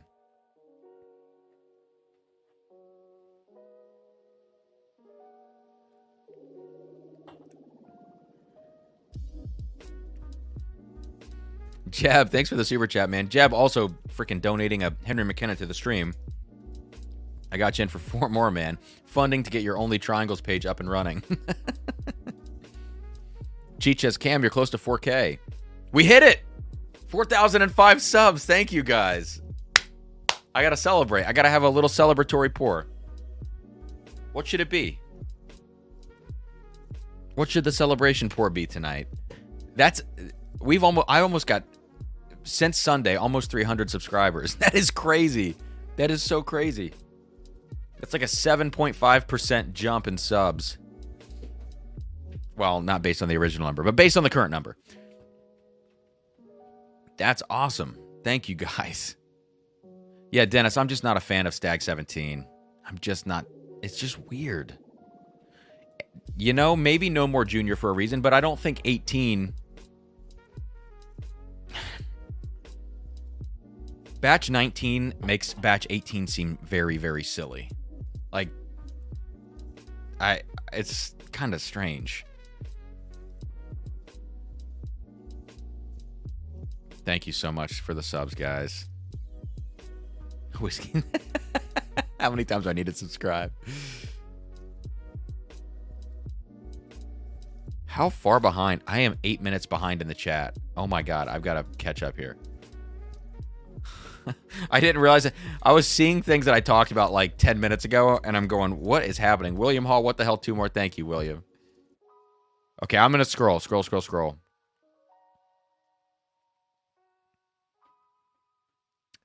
Okay, I understand now why people have mods keep track of super chats for them, because right now I'm feeling the pain. And it's that's the best problem to have, to be honest.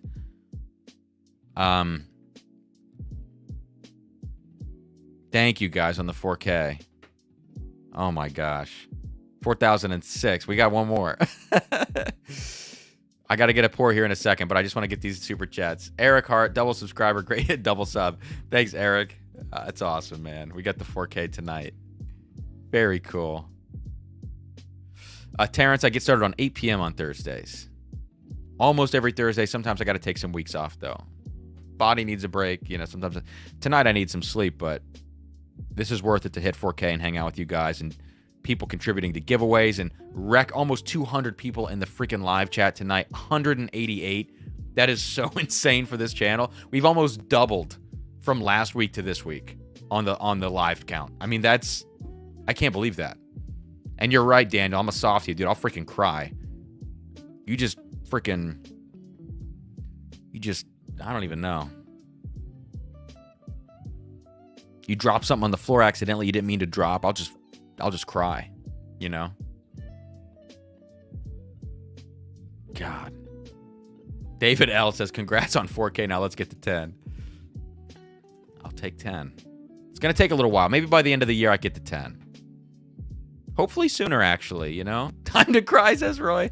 I know I'm behind still, but I'm catching up. Almost there. There we go, Amy. That's a great call. The celebratory pour is going to be some Chateau de la Bode. And boy, are we dangerously low in this bottle. I have 2 backups. And I don't know if I'll be able to get a third because these things are at like $900 a piece. So, what glass do I want to drink this out of? Let's do the fancy glass, you know?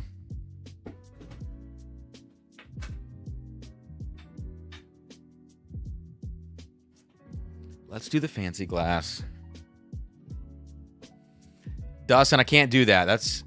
I've already taken too much of that. That's our wedding bottle, so I can't take too much more. All right, I'll do that. That's my celebratory pour right there of Chateau de la Bode. The first expensive whiskey I ever bought, like on secondary, was the Chateau de la Bode because I just heard so much. I remember, like, I had never spent $300 on a whiskey. At the time, they were $300 secondary in 2020. And I remember, like, I was, like, shaking. I was like, oh, my God, am I going to buy this for... Because, you know, the first time you spend that much money on a whiskey, let alone $1,800, $2,000, whatever, it's like a freak out moment. You're like, is this really going to be worth it? You know, I have no idea. The first whiskey that I felt like that about, and I just went for it, and it was a good first whiskey to do that with, because it's hard to top it. Krista Nolan says, I just subscribed. I watch you with my boyfriend, and I'm convinced you guys could be besties. Maybe, you know? I wouldn't doubt it. I met Matt Porter online, and my God, if he lived next door to me, we'd be butt buddies, dude. That's what I'm saying. Appropriately butt buddies. Alex says, you know the answer to what the pour should be. There is one answer. Really? Okay, dude. If you're talking 2009 GTS, which I still have an ounce of, I can't do that. That's like a 10K thing, you know?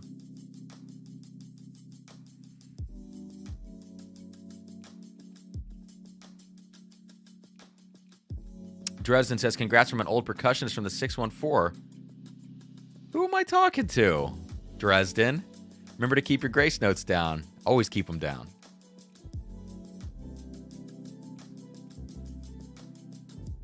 Thank you guys for being here tonight, by the way. Let me get this real quick. Jose Montero Jr. says, congrats on 4K. Thank you, Jose. I got you in for 4 entries for tonight's giveaway. And guys, remember, if I do forget any super chats, if I don't pull it up or call you out, whether Venmo or on here, please, please, please give me all caps. Tag a mod. Let me know, just so I make sure I get you in here. VG says, congrats. Love your channel. Thank you. Cheers, guys. This is the celebratory pour here.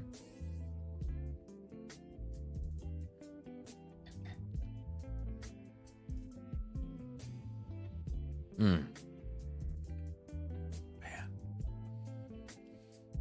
Jeb, I don't have those new Lux Row 12s yet. Those are going to get here tomorrow. I thought they'd be here by tonight. Wow.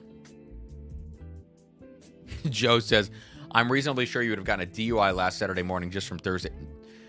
Truthfully, Joe, when I woke up, like, you know when you guys wake up and you're like still kind of drunk from the night before? Like if you've ever really gone hard? That's not what it was like on Friday when I woke up. I mean, I wasn't like sick to my stomach. It takes like an incredible amount of irresponsibility to make me sick to my stomach. And I'm not saying that as a challenge or as a brag. I'm just saying, truthfully, as a kid growing up, I never liked to puke. And I don't just mean like the normal amount of not liking to puke. Like if I was going to throw up, I would just not throw up. I hated it that much. So I've always had like a pretty resilient stomach in that way. Like I'll like gag. Like if my cat poops on the floor, vomits, and I'm cleaning it up, I'm just like, I'm gagging, but I'm not going to puke. You know what I mean? Sorry to say all that. But yeah, I felt bad on that Friday, but I didn't feel like I was swimming underwater. You know that feeling? Your ears. I wasn't sick to my stomach, you know. But yeah, I didn't realize kind of how hard I was going on last Thursday's stream until, you know, that next day. Daniel, so glad so many people are finally discovering this channel. Me too, man. Thank you, guys. I appreciate it. And please hit that like button if you guys are in here right now. That's amazing. Nothing says 4K like Maker's Mark, says Jeb.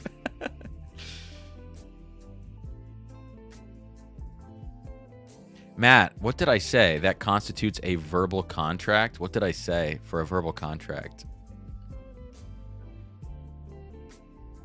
Toshi's eyeing a 2007. Oh my god, dude! I don't even know what that would taste like.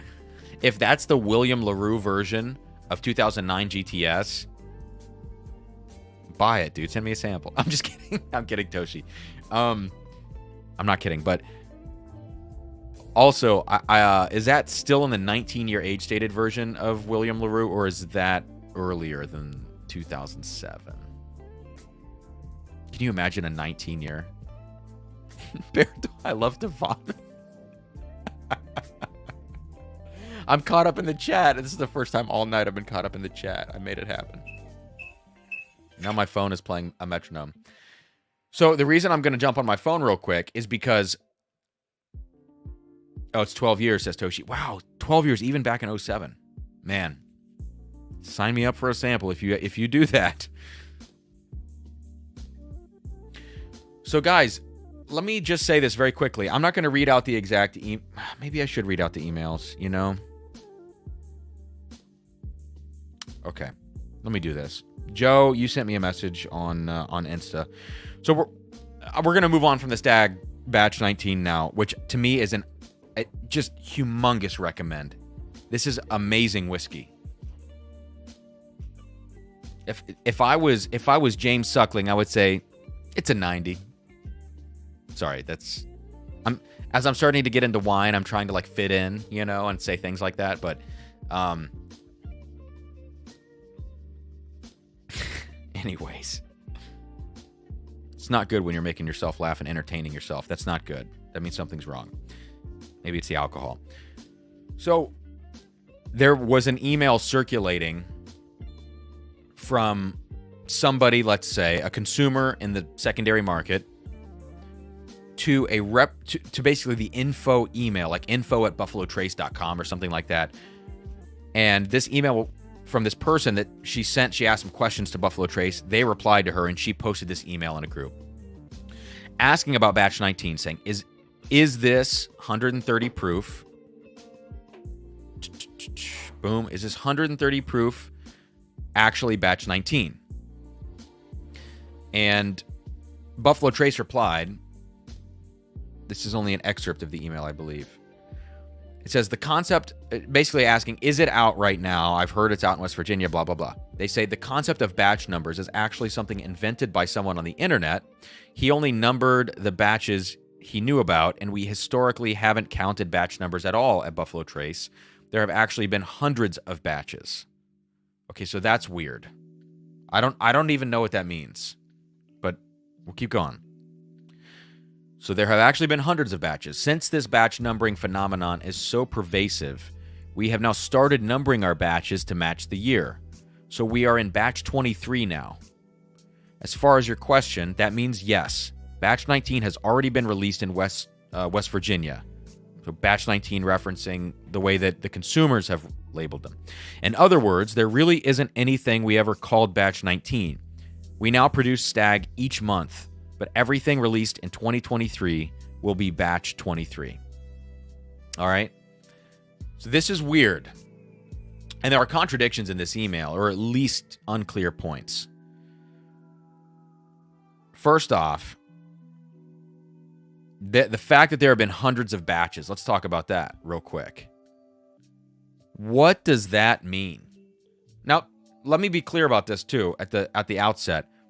The person that sent this back, the person that sent this email back, her title, I'm not going to give her name, her title is Consumer Engagement Associate. That doesn't sound like somebody high up to speak to this. Consumer Engagement Associate, someone that answers emails, probably, right? Okay. So there have been hundreds of batches. What does that mean? Let's say, for instance, they give a proof to a batch. Now, you can be, there's wiggle room by the TTB standards on proof, but it's not like a huge amount of wiggle room, but there's some wiggle room. And let's say that they, I mean, I don't know how this would work in a distillery. I'm not familiar exactly. You can see how Aaron from Smoke Wagon, by the way, 201 in the chat. That's insane. You see how Aaron from Smoke Wagon tanks things. He blends the tanks, refills the tanks, et cetera, et cetera. But he's dealing with dumping barrels into tanks based on their floor vintage, et cetera. I don't know how it works on the scale of Buffalo Trace. So maybe they're dumping into tanks, blending, bottling, dumping into tanks, blending, bottling, and throughout that whole process, they give the same proof to all of those batches, and that comes out as a release. The fact that there's hundreds of batches doesn't change the fact that there are only 19 different proofs, 19 different release proofs. So are they blend, like, it just, that doesn't make sense, all right? There are so many possibilities. Like your uncertainty tree, your possibility tree expands exponentially as you move out from that. You know, if this, then that, and go on forever. So then they say, again, since this batch numbering is so pervasive, we have now started numbering our batches to match the year. So now we're in batch 23. And the last batch that was released, this batch 19, I don't know if you can see this. It's over on this side. Right here. 22B, it says. So this is presumably the second batch of 2022. But then she says, so we are in batch 23 now. She also says everything released in 2023 will be batch 23. Is there going to be an A, a B? Just an A and a B? Is there going to be a C now? Are we going to have more batch letters to correspond with the number of the year now that we're admitting there's hundreds of batches? I have no idea. And lastly, we now produce Stag each month. I don't know what that means. In my mind, this is a bunch of schlock. There's no supporting evidence. There's no explanation here. There's just strange... I don't even know what to call this. It just seems incomplete. So I might send an email to Buffalo Trace and further inquire, but if the same person responds to me, it's like, I don't trust this. I don't trust this. It doesn't make any sense.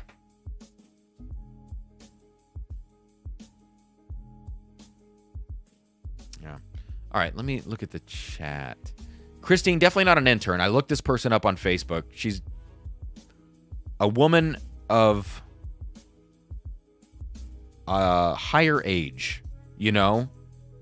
But I just, that title, whatever that title was, Consumer Engagement Associate.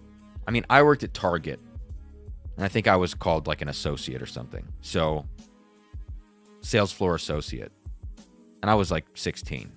So, what I'm saying is, like, I don't know how much information this person actually has. You know? Roy, I've had several batch 12s and they taste the same. That's the thing. It's tater math. It's tater math. This is the... We're moving on. That's the answer to all of this. I love that, Chris. It's tater math. It's just some silliness.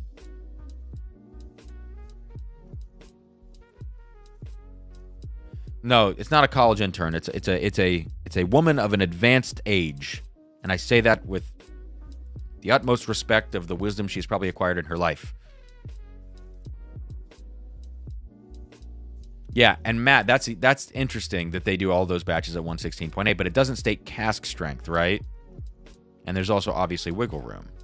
I could have another pour of this, or another sip of the Chateau as the celebration pour for the 4K subs, which, that's just awesome, guys. Thank you.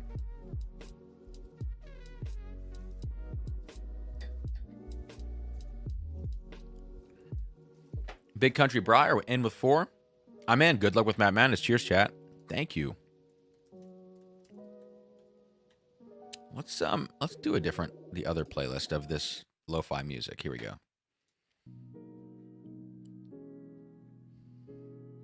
All right, Big Country Bro, I got you in for 4 entries.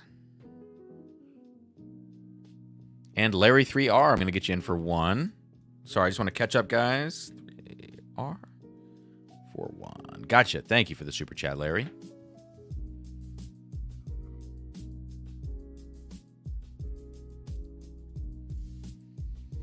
Yeah, Joe. I mean, they have wiggle room. Do you guys know what the TTB standard is for plus or minus proof on labels? Do you know? I can't remember the number, but yeah, it just seems unlikely. Yeah, Matt, now this is another really good point. And you spelled it out here I thought about this in my head earlier because everybody was talking about Russell's 13. People were complaining about that batch 1. Some people had what they considered to be good ones and bad ones. And you're right. Matt, what I would love to know about this idea of possible sub-batches, like how big are we talking on these tanks when they dump barrels and they tank them? Because if there's, let's say they're going to produce arbitrary numbers here, 100,000 bottles. And between all the tanks that they're going to dump, they can only get 35,000 bottles out of the however many tanks there are. All right. But you need the 100,000 bottles. What happens then if you set the proof point of the whiskey? I'm not sure. I really don't know. And I'm sure it's probably an easy answer. These distillery workers deal with this every day, I would imagine. But for us, we don't really know. Oh, rare breed is considered barrel proof. Okay, interesting. But I don't think that actually has a legal definition to it if you say barrel proof, though.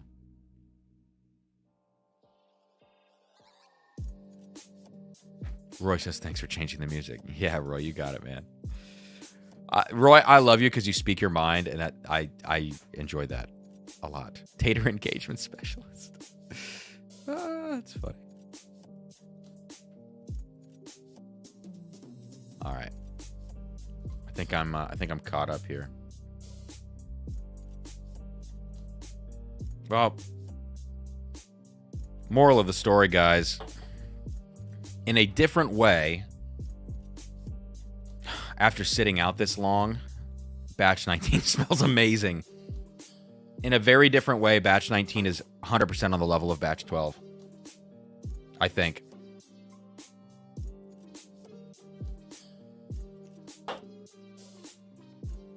That's so crazy. It's not as balanced. It's a little hotter. Decent bit hotter. But wow. Great stuff. Great stuff.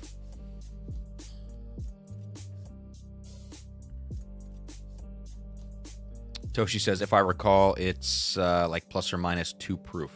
Okay. Barry Texan says, pick the winner, Cam. We're gonna do the giveaway right now.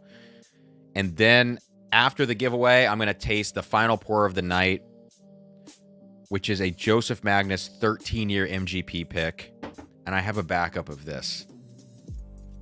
I know I'll sample some of this one out. If you love them, let them go. Maybe one day I'll give away that backup, but maybe one day I won't if it's really, really, really good tonight. We will see. We will see. So, guys, let's do this. What time is it? 9:53 at 10 p.m.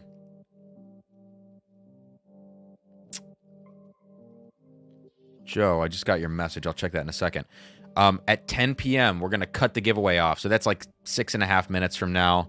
So if you want any final super chats, remember there are 4 prizes tonight. The 2 I'm giving away, Elijah Craig or Larceny Barrel Proof, both A123. There's a Henry McKenna 10 in the mix and a Buffalo Trace store pick in the mix, courtesy of Jeb Singleton and Dustin Pullman. So get those super chats in if you want a chance.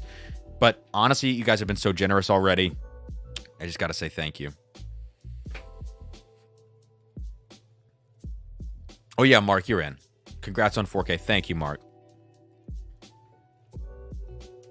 We'll cut it off at 10. Got you in for 2, Mark. And then Dad Burl says, great pre-Mat Madness Tuesday. Smoke the junkies. Team Sean, fire Sean. I love it, man. Thank you for that. And thanks for jumping over here. Thanks for the support. Sean Peak is in for 4. Thank you, Sean.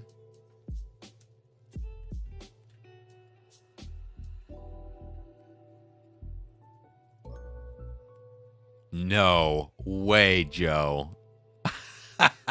Now I'm pulling this up right now. So let me put this on the screen.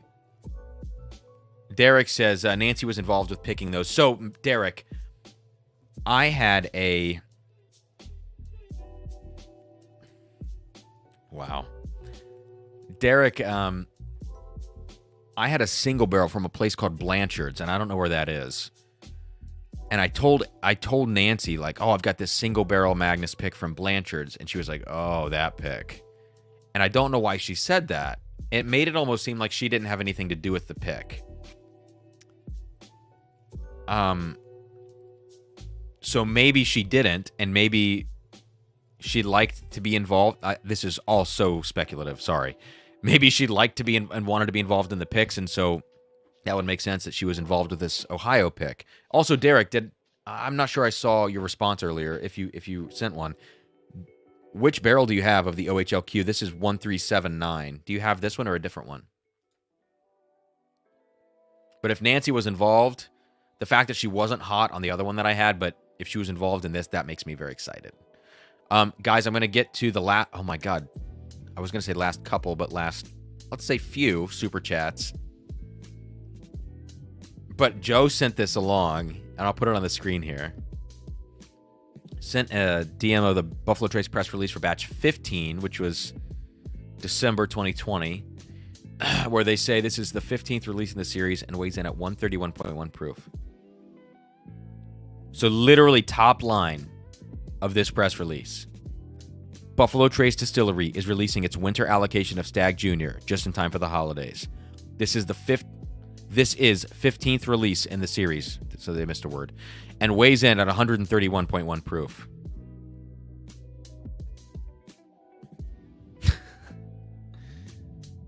That's funny. That's funny, man. So they say 2 years ago in a press release that it's the 15th release. So they're going with the consumer batch numbers, a.k.a. their own batch numbers. I think this person that responded to that other email is full of crap. Or, you know what? That's a little too conspiratorial. I just think that she didn't know what she was saying.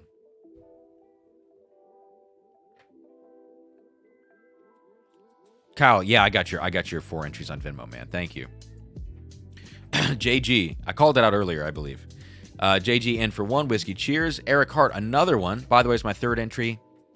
No, Eric, I did catch your 2nd one, man. 100%.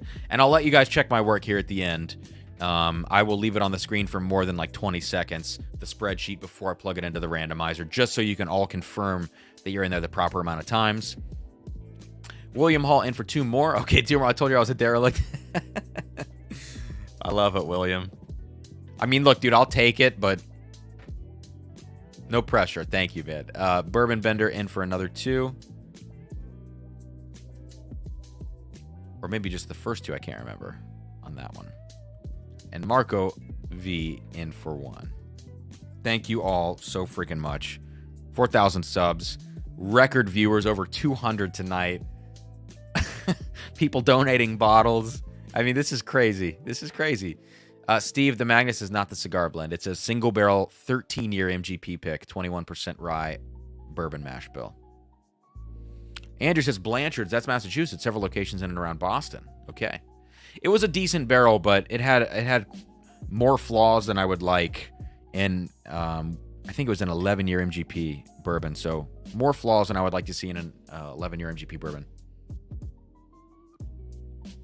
Johnny, if it was batch 2, absolutely not. But if it was batch 1, which if you saw a batch 1, that's that's crazy. But Thank you. Thanks, man, for the super chat. First super chat, missed the message part. Anyway, good luck with Matt Magnus. First time double winner this year. Hope so.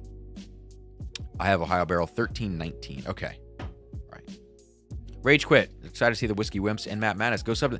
Yeah, guys, go check out the. I have not actually. I was not hip to the Whiskey Wimps until Matt Magnus, and then I went and checked out the channel. So go check it out. Yeah. Give a sub to the Whiskey Wimps. Because have anybody else that we should call out? This is the thing. Like, we have 195 people in here right now. Okay.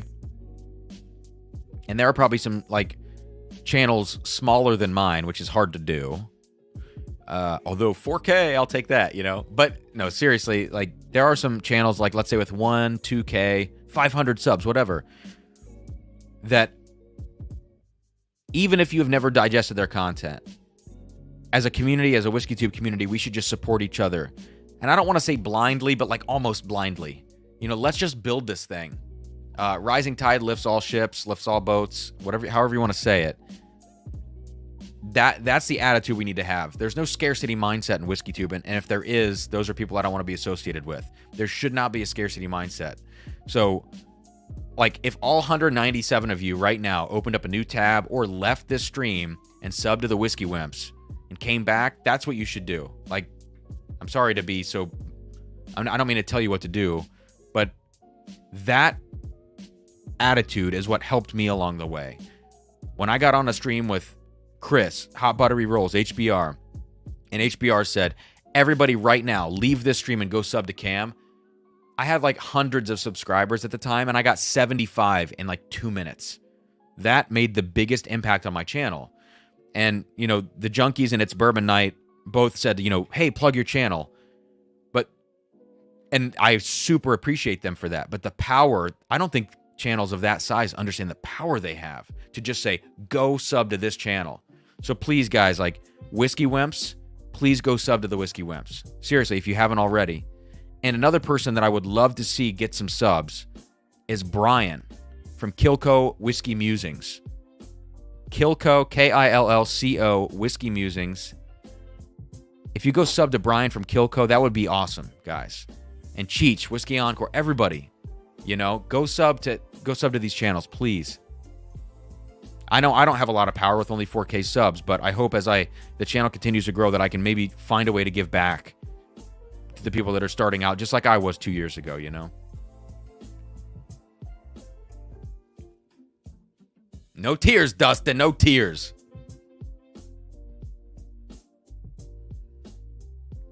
Thank you, Chris. I got you in for this entry, man.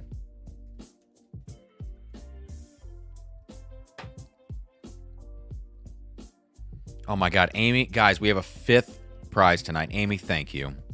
Amy's throwing in another Buffalo Trace pick into the mix. Amy, thank you. Thank you, Jeb and Dustin and Amy. Oh my God, guys. Yeah, 131 proof on the new Stagg Junior, or Stagg. Simon R says, just found this channel and really enjoying the content. Saw you with It's Bourbon Night and ADHD. Great show. Thank you, Simon. And thanks for jumping in here. I really appreciate that.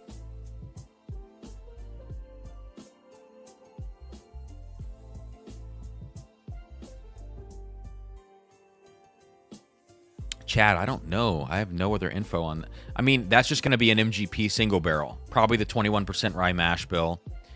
117.24 proof. All sounds right in line with that. So, thank you, guys. Sub to Kilco, sub to Whiskey Wimps. Please, please, please. And thanks, Amy, for throwing up the link here for the Whiskey Wimps. And Shauna, thank you for the super chat. Guys, we're going to cut I should have cut the giveaway 3 minutes ago. The giveaway is done after Thomas Snyder... And I know I'm going to check my Venmo after Thomas Snyder's $20 super chat that just came in. The giveaway is cut. Okay? Thank you. Thank you so much, everybody. And Amy's right. You guys and gals rock. So much love. Tim, I will play some serious Triangle live if you... if we get another giveaway. Not tonight. It's a little too late. I have to start a stream with that because Sarah's asleep. She would freaking murder me. Thomas Snyder, in for 4. Thank you so much. All right. Now I'm going to check Venmo, and that's going to do it. Oh, wow. Who is this? Andrew, dude.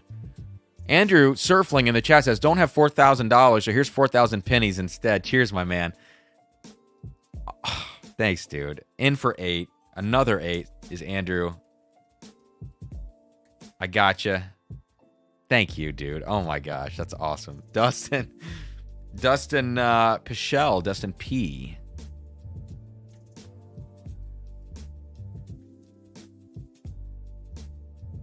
Got you in for 1. Put me in for 1 more. Good luck in Map Madness.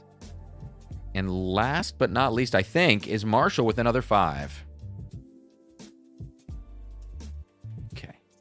In for 1. And I think that does it. I think that freaking does it. Big Country Briar says, Whiskey Community's best, one of the best on YouTube. Lots of funny, informative drinking buddies. Cheers, presenters, and chat alike. Yes. Roy R says, Cam has the most... Roy, thank you for saying that, man. Wake her up. You're at 4K. Yeah, but maybe 5K is a little better opportunity to wake her up, you know? Or a better excuse, not opportunity. Cheech, triangles are loud. They're very loud. All right. Make sure I'm good. There we go. So let me look at, let me pull up the randomizer here. I just clicked so many buttons that were not the right button. I'm button mashing on my computer. All right, list randomizer. I'm on random.org. So let's pull this up now. Oh my God, not calendar. We have 138 super chats. That's crazy. That's so crazy. 138 super chats, 194 in chat right now. And how many subs are we at? 4,017. Holy crap. Hal Jarvis, this is a great comment. Cheech, which one did you get? What size hand hammered? Dude, I have a 6-inch. God. Well, let's just stop the sentence there. Cheech, I have a 6-inch Sabian hand hammered triangle, and it's my go-to. It's literally what I play on almost every gig. I have like 25 or 30 different triangles, and my 6-inch Sabian hand hammered is what I always play. Jeb says, Cam's no-handed triangle solo is a show. Cheech got the 7-inch, so Cheech is one-upping me. Literally. Oh, my mom's in the chat, guys. I'm gonna cry. Just kidding. All right, let's do this. Let's do this giveaway. Got to share my screen.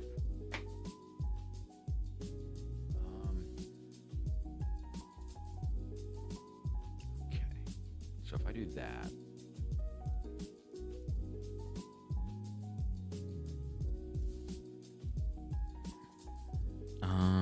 Okay, I'm going to share it now. So zoom out.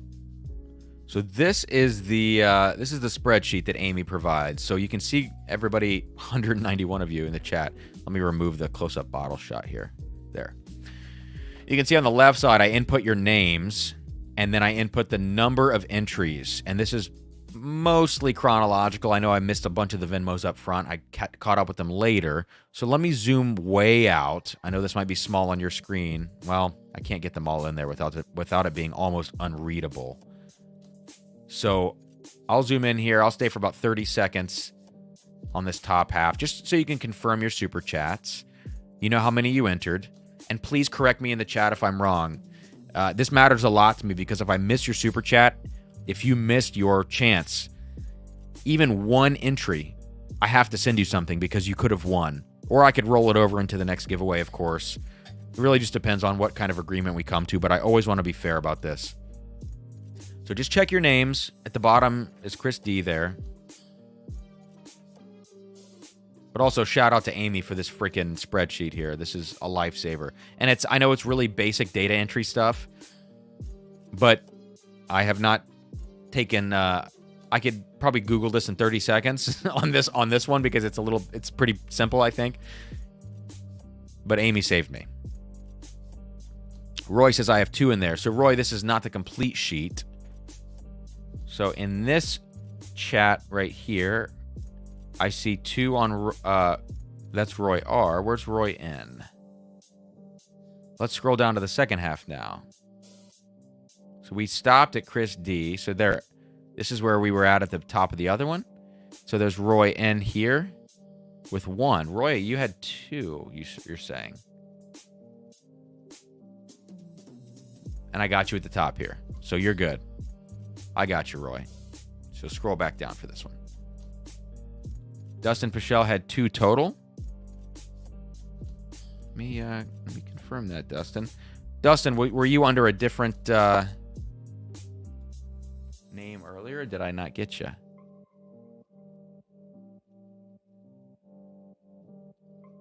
Okay. I think Dustin, I may have missed you. So, Dustin, if you had 2 total, there we go. Not rigged. Not rigged. Okay, guys. Oh, 1 super chat, 1 Venmo. I might have missed your super chat. If I did, I apologize. So, there we go. I think we're good. Last scan, just to make sure I didn't give Dustin a 3rd here, but I think, no, I searched it. I Control F that. So, all right, let's do it. So I'm going to copy now this column of all the names, put this into the randomizer, which is here. And remember, I always run lucky number 7 spins. Marshall says, I only see my name twice. Sorry, guys, I don't mean to belabor this, but I do want to be fair, for sure. Marshall, you contributed 2 here. So this is your number of entries right here. So Marshall, your name, and then 2. And then at the end, you did throw in another, right? So there we go. So yeah, it's just auto-populating on the right side there. So I think we're good. All right, so here we are. Oh, why is it not showing the randomizer on your screen? Hang on. Let me fix that.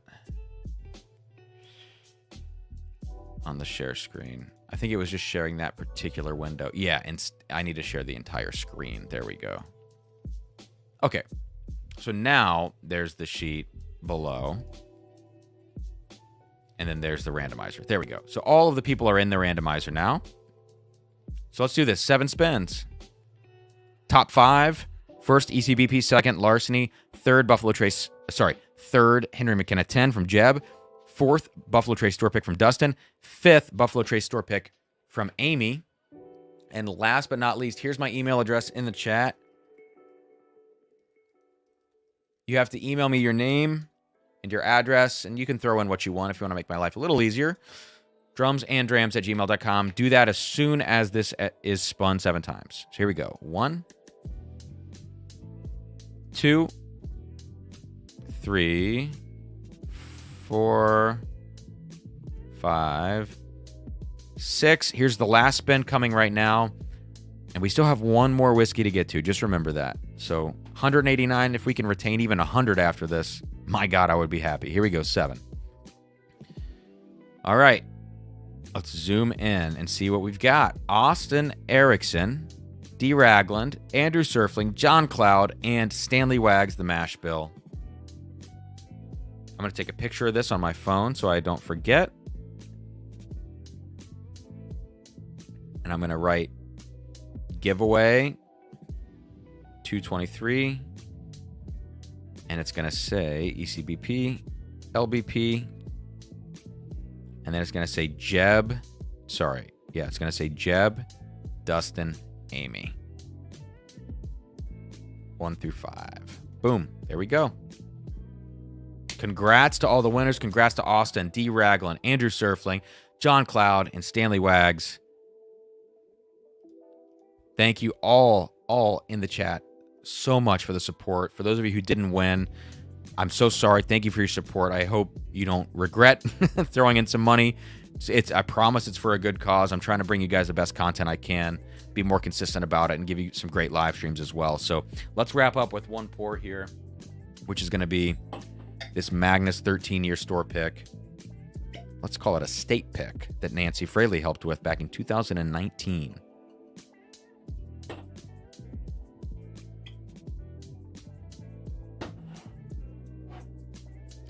pretty nice to see 3 Stag Juniors on the table at once. I never really do that, to be honest with you.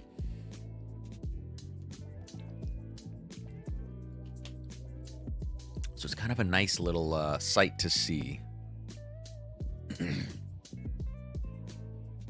Yeah, thank you guys. Congrats to the winners. I know there are winners and there are people who didn't win. There are no losers. But thank you, yeah, for congratulating those guys. That's awesome. All right, Christine, I'll see you later. Have a good night. Keep bringing the heat, says William Hall. And Mark said, yeah. That's my optimism, right? There are no losers. There are only people who didn't win. No regrets, not even one letter. And we are at 4,019 subs. That is so crazy, guys. I can't even believe it.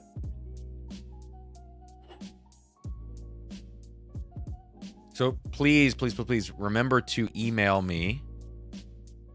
All of the winners, email me here. If I don't hear from you, I'll try to get a hold of you over the next couple of weeks and make it happen.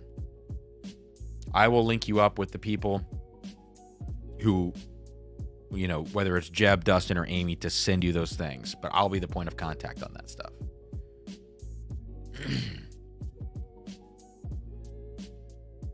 Shauna, what's the plan for 5K? I haven't thought about it. We'll see when we get there. But I think we might get to 5K significantly faster than any other milestone because the momentum right now is like wild. And I'm not taking that for granted. I promise. Oh, wow. Wow. Joseph Magnus got a little bit in store.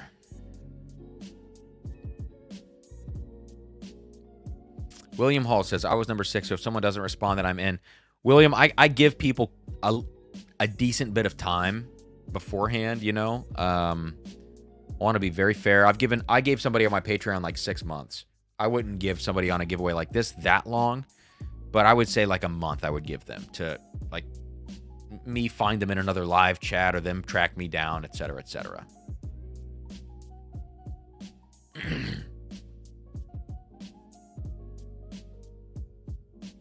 Marco, we'll probably do a giveaway next week for some samples, I would imagine. Although, I think for my Patreon, I think this month's giveaway in February is going to be a Larceny C922, which I just love that batch.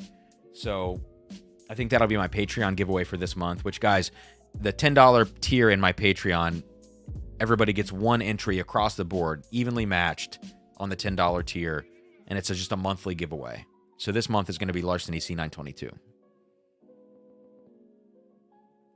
So this Magnus 13-year MGP is super floral. I mean, I didn't expect that. So it has the blueberry and like grapey kind of notes that you get from a let's say like a 1792 12-year. It's like that Barton blueberry thing when it gets to a certain age, especially 1792 12-year, which I think gets more berry forward, whereas like a lot of the sourced stuff is just heavy medicinal cherry. Sam Houston, Calumet Farm. This has a Barton thing to it, this Magnus, which is cool.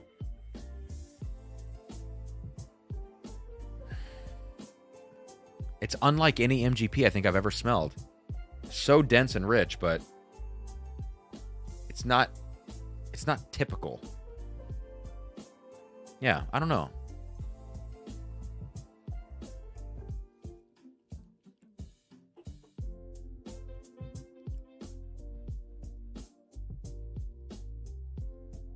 William Hall says, show my post above. I don't really think of it. Oh, no. I don't think anybody's thinking that. I think that's a fair question, whether in jest or not. I think that's a fair question. No worries, William. Give away a Triangle Masterclass.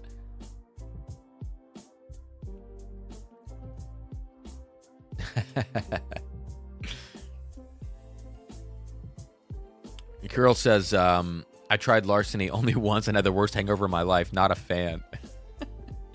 I don't know if that was the Larceny. I mean, the only difference there is the wheat grain. But yeah, I know what it's like to have an aversion Mine is Southern Comfort. Oh my God. All right, so I needed to have a sip of this Magnus. I think it's a very freshly opened bottle, kind of close off. On the second sip, lots of almond notes, and almond is a very typical note in MGP bourbons, especially the 21% rye mash bill. Roasted almond, or like oh, what are those? What is the dish? There's a dish that you can get from like tapas restaurants, like Spanish tapas, that are almonds with a certain kind of like spice or seasoning on them. Do you guys know what I'm talking about? I'm gonna keep an eye on the chat. I can't. What is that called? Barry Texan, good night.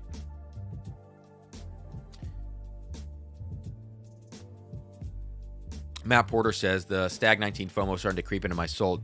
Dude, it's good, Matt. It's really good. It's good. Matt says salsa. Okay, I gotta look this up then. Tapas almond dish. I mean, what else do you look up? I mean, it just says Spanish spiced almonds, almendras fritas. But I don't, that's not what I was thinking of. Yeah, I mean, Kyle, it could be, but I guess maybe it's just a place that I've been to before that has maybe called it something of their own, and maybe that's why it's in my brain as something else. But yeah, almendras fritas. I'll stop rolling my R's. I'll be very American. Almendras fritas. It's got to be what I'm talking about, I suppose. You kind of get that in here, though.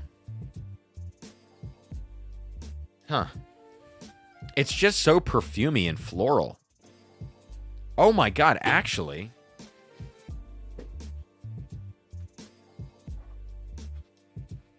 Okay. This is crazy. I have never had an MGP profile like this, and I used to think, still do until maybe right now, that the Laurelly 16-year from the Maryland Heritage Collection, this one, let's see if it'll focus. It should focus. There we go. 16-year MGP. I said this tasted like Four Roses when I opened it a few months ago on a live stream. I couldn't believe the profile because of that floral note, but it's a 21% rye MGP mash bill. That was way too much. Yeah, I'm going to pour some of that back.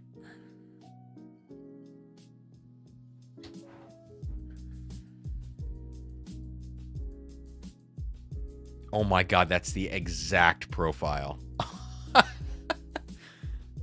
And guess what?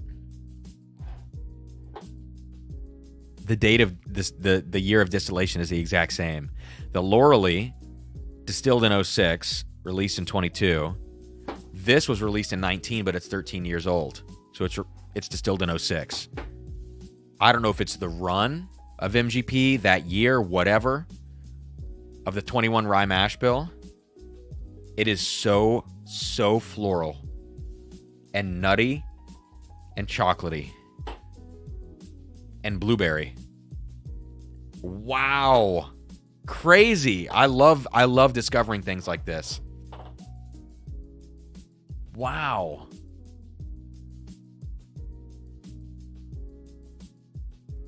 Wow. Dustin says, Cam, I'll send you John Cloud's Buffalo Trace store pick, and I'll hook you up with a little something.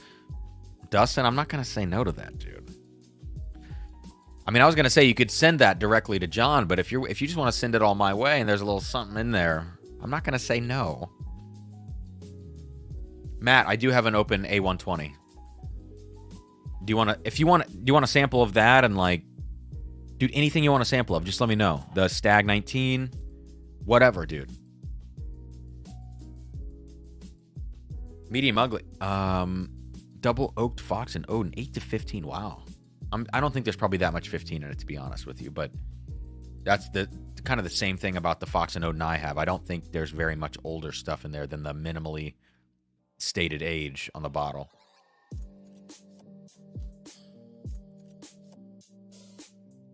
Wow. What a flavorful whiskey. It's a little bit too floral for me, like to really, really want to just drink this stuff. Which is good, because things that make me just want to consistently drink too much of them, that's not always a good thing. There's a little bit of a minerality to this, like almost like a Dickel minerality to this Magnus pick.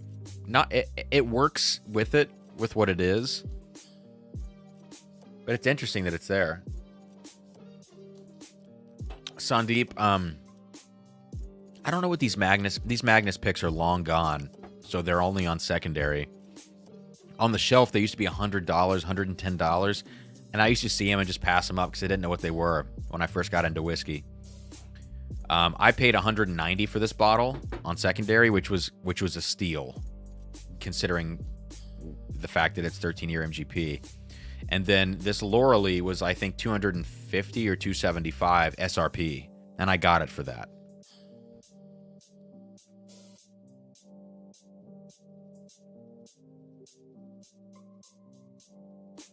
Andrew, you can... Dude, do you still have Magnus picks floating around where you are? Because if you do, and they're unfinished picks, like this is an unfinished, a lot of them have a sherry finish to them, go buy that. Don't even hesitate.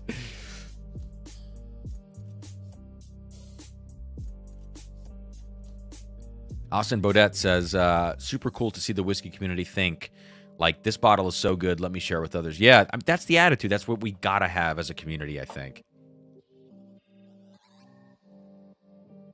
Yeah, William. If there's Magnus picks on the shelf, he's sitting in a honey hole for sure at 150. Andrew, you got to get on that, dude, with those C922s. Wow. Well, what a night, guys. What a freaking night. I mean, not only broke 4K subs, but 4,023 right now. Since Sunday, it's kind of been a whirlwind for the channel, and I just can't thank you enough. And if you haven't checked out some of the recent videos, go check them out. The WLW22, the Parker's Heritage, the Bernheim live stream I did, the quick one on Tuesday, the A123 Elijah Craig, the Michter's 20, all those reviews. Go check them out. Drop a like. All that kind of good stuff.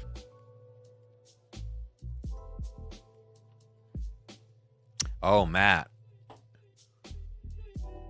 Interesting. I'm going to have to try that. I think I would...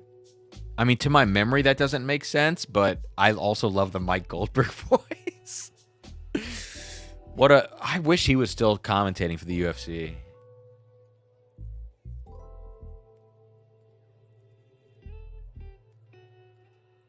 Rage Quit says, pour your undrank glasses into sample bottles and send them to me. Don't mind a little cam in my samples.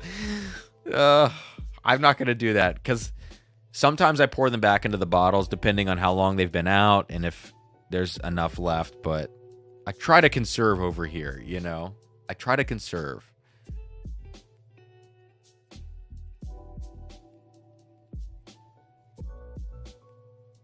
Anders says, feeling like Pooh Bear. So you're telling me that there are Magnus picks sitting on the shelf for $150. Also, this is my sister, Faith. Faith, I need to call you. I've been meaning to call you for like 2 months. No, probably not that long. Maybe 6 weeks, 4 weeks. I'm sorry. I need to call you. There's a lot of things I need to talk to you about. This is not the place to air that. Yeah, Keith, there's a 10 proof point difference between the two. 10.4 proof difference. If it's 136. It's not 136 exactly, though.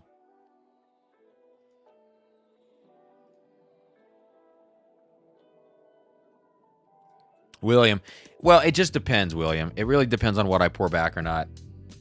If it's a bottle that's under a certain price value in my brain, I don't pour it back. But like I'm cool with dumping certain things, but other things I'm not okay with dumping. Let's just say that.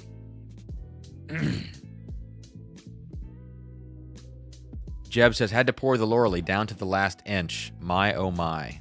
There's a joke in there somewhere.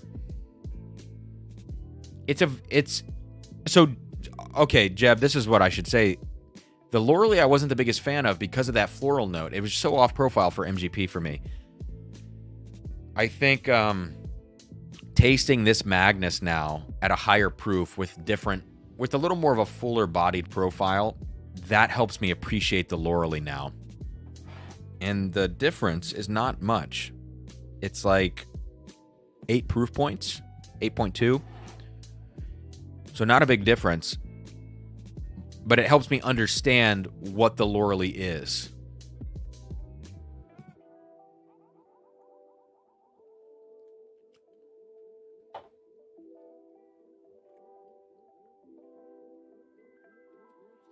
Austin, not really. I mean, in proof, I mean, they measure those things with a gadget. I mean, otherwise it doesn't mean that much, no.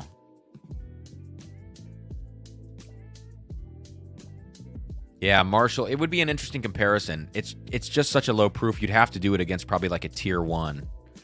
It has the intensity. This is what's crazy. It's 97.8. Yeah, 97.8. It has the intensity on the floral notes and on that kind of leathery red fruit that you get from Four Roses of a tier 5 or a tier 6 intensity. But in terms of proof, it's under a tier 1 proof. So, like, reconcile that in your mind, and that's what the Laurely tastes like. And Jeb also likes Four Roses, which makes sense. Okay, 136.6. So 11 proof points difference between A120 and A123.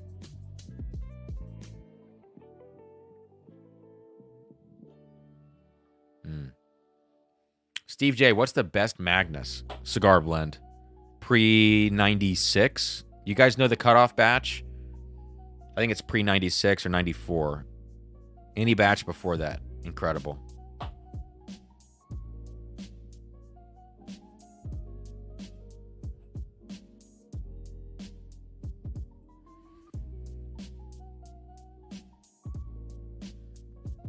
All right, guys, I'm going to jump off here. We've got 155 left, which is still 40 more people than have ever been in this live chat. We had over 200 tonight. We broke 4K subs. We had a crazy number of super chats. 3 people donate bottles. I can't believe how this all went, and I just want to say thank you so much. Kyle, it all went to MGP, I believe, after that point, and I think most of it, at least by the way it tastes to me, having tasted one of the batches, I think 131 is the batch. I believe a lot of it is younger now, and the age statements are no longer on the website. So it's a little bit of a scary proposition.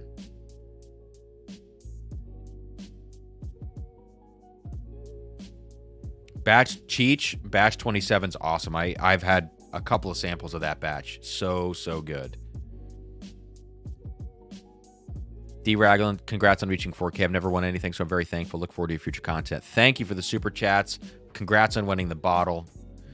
Awesome. Awesome.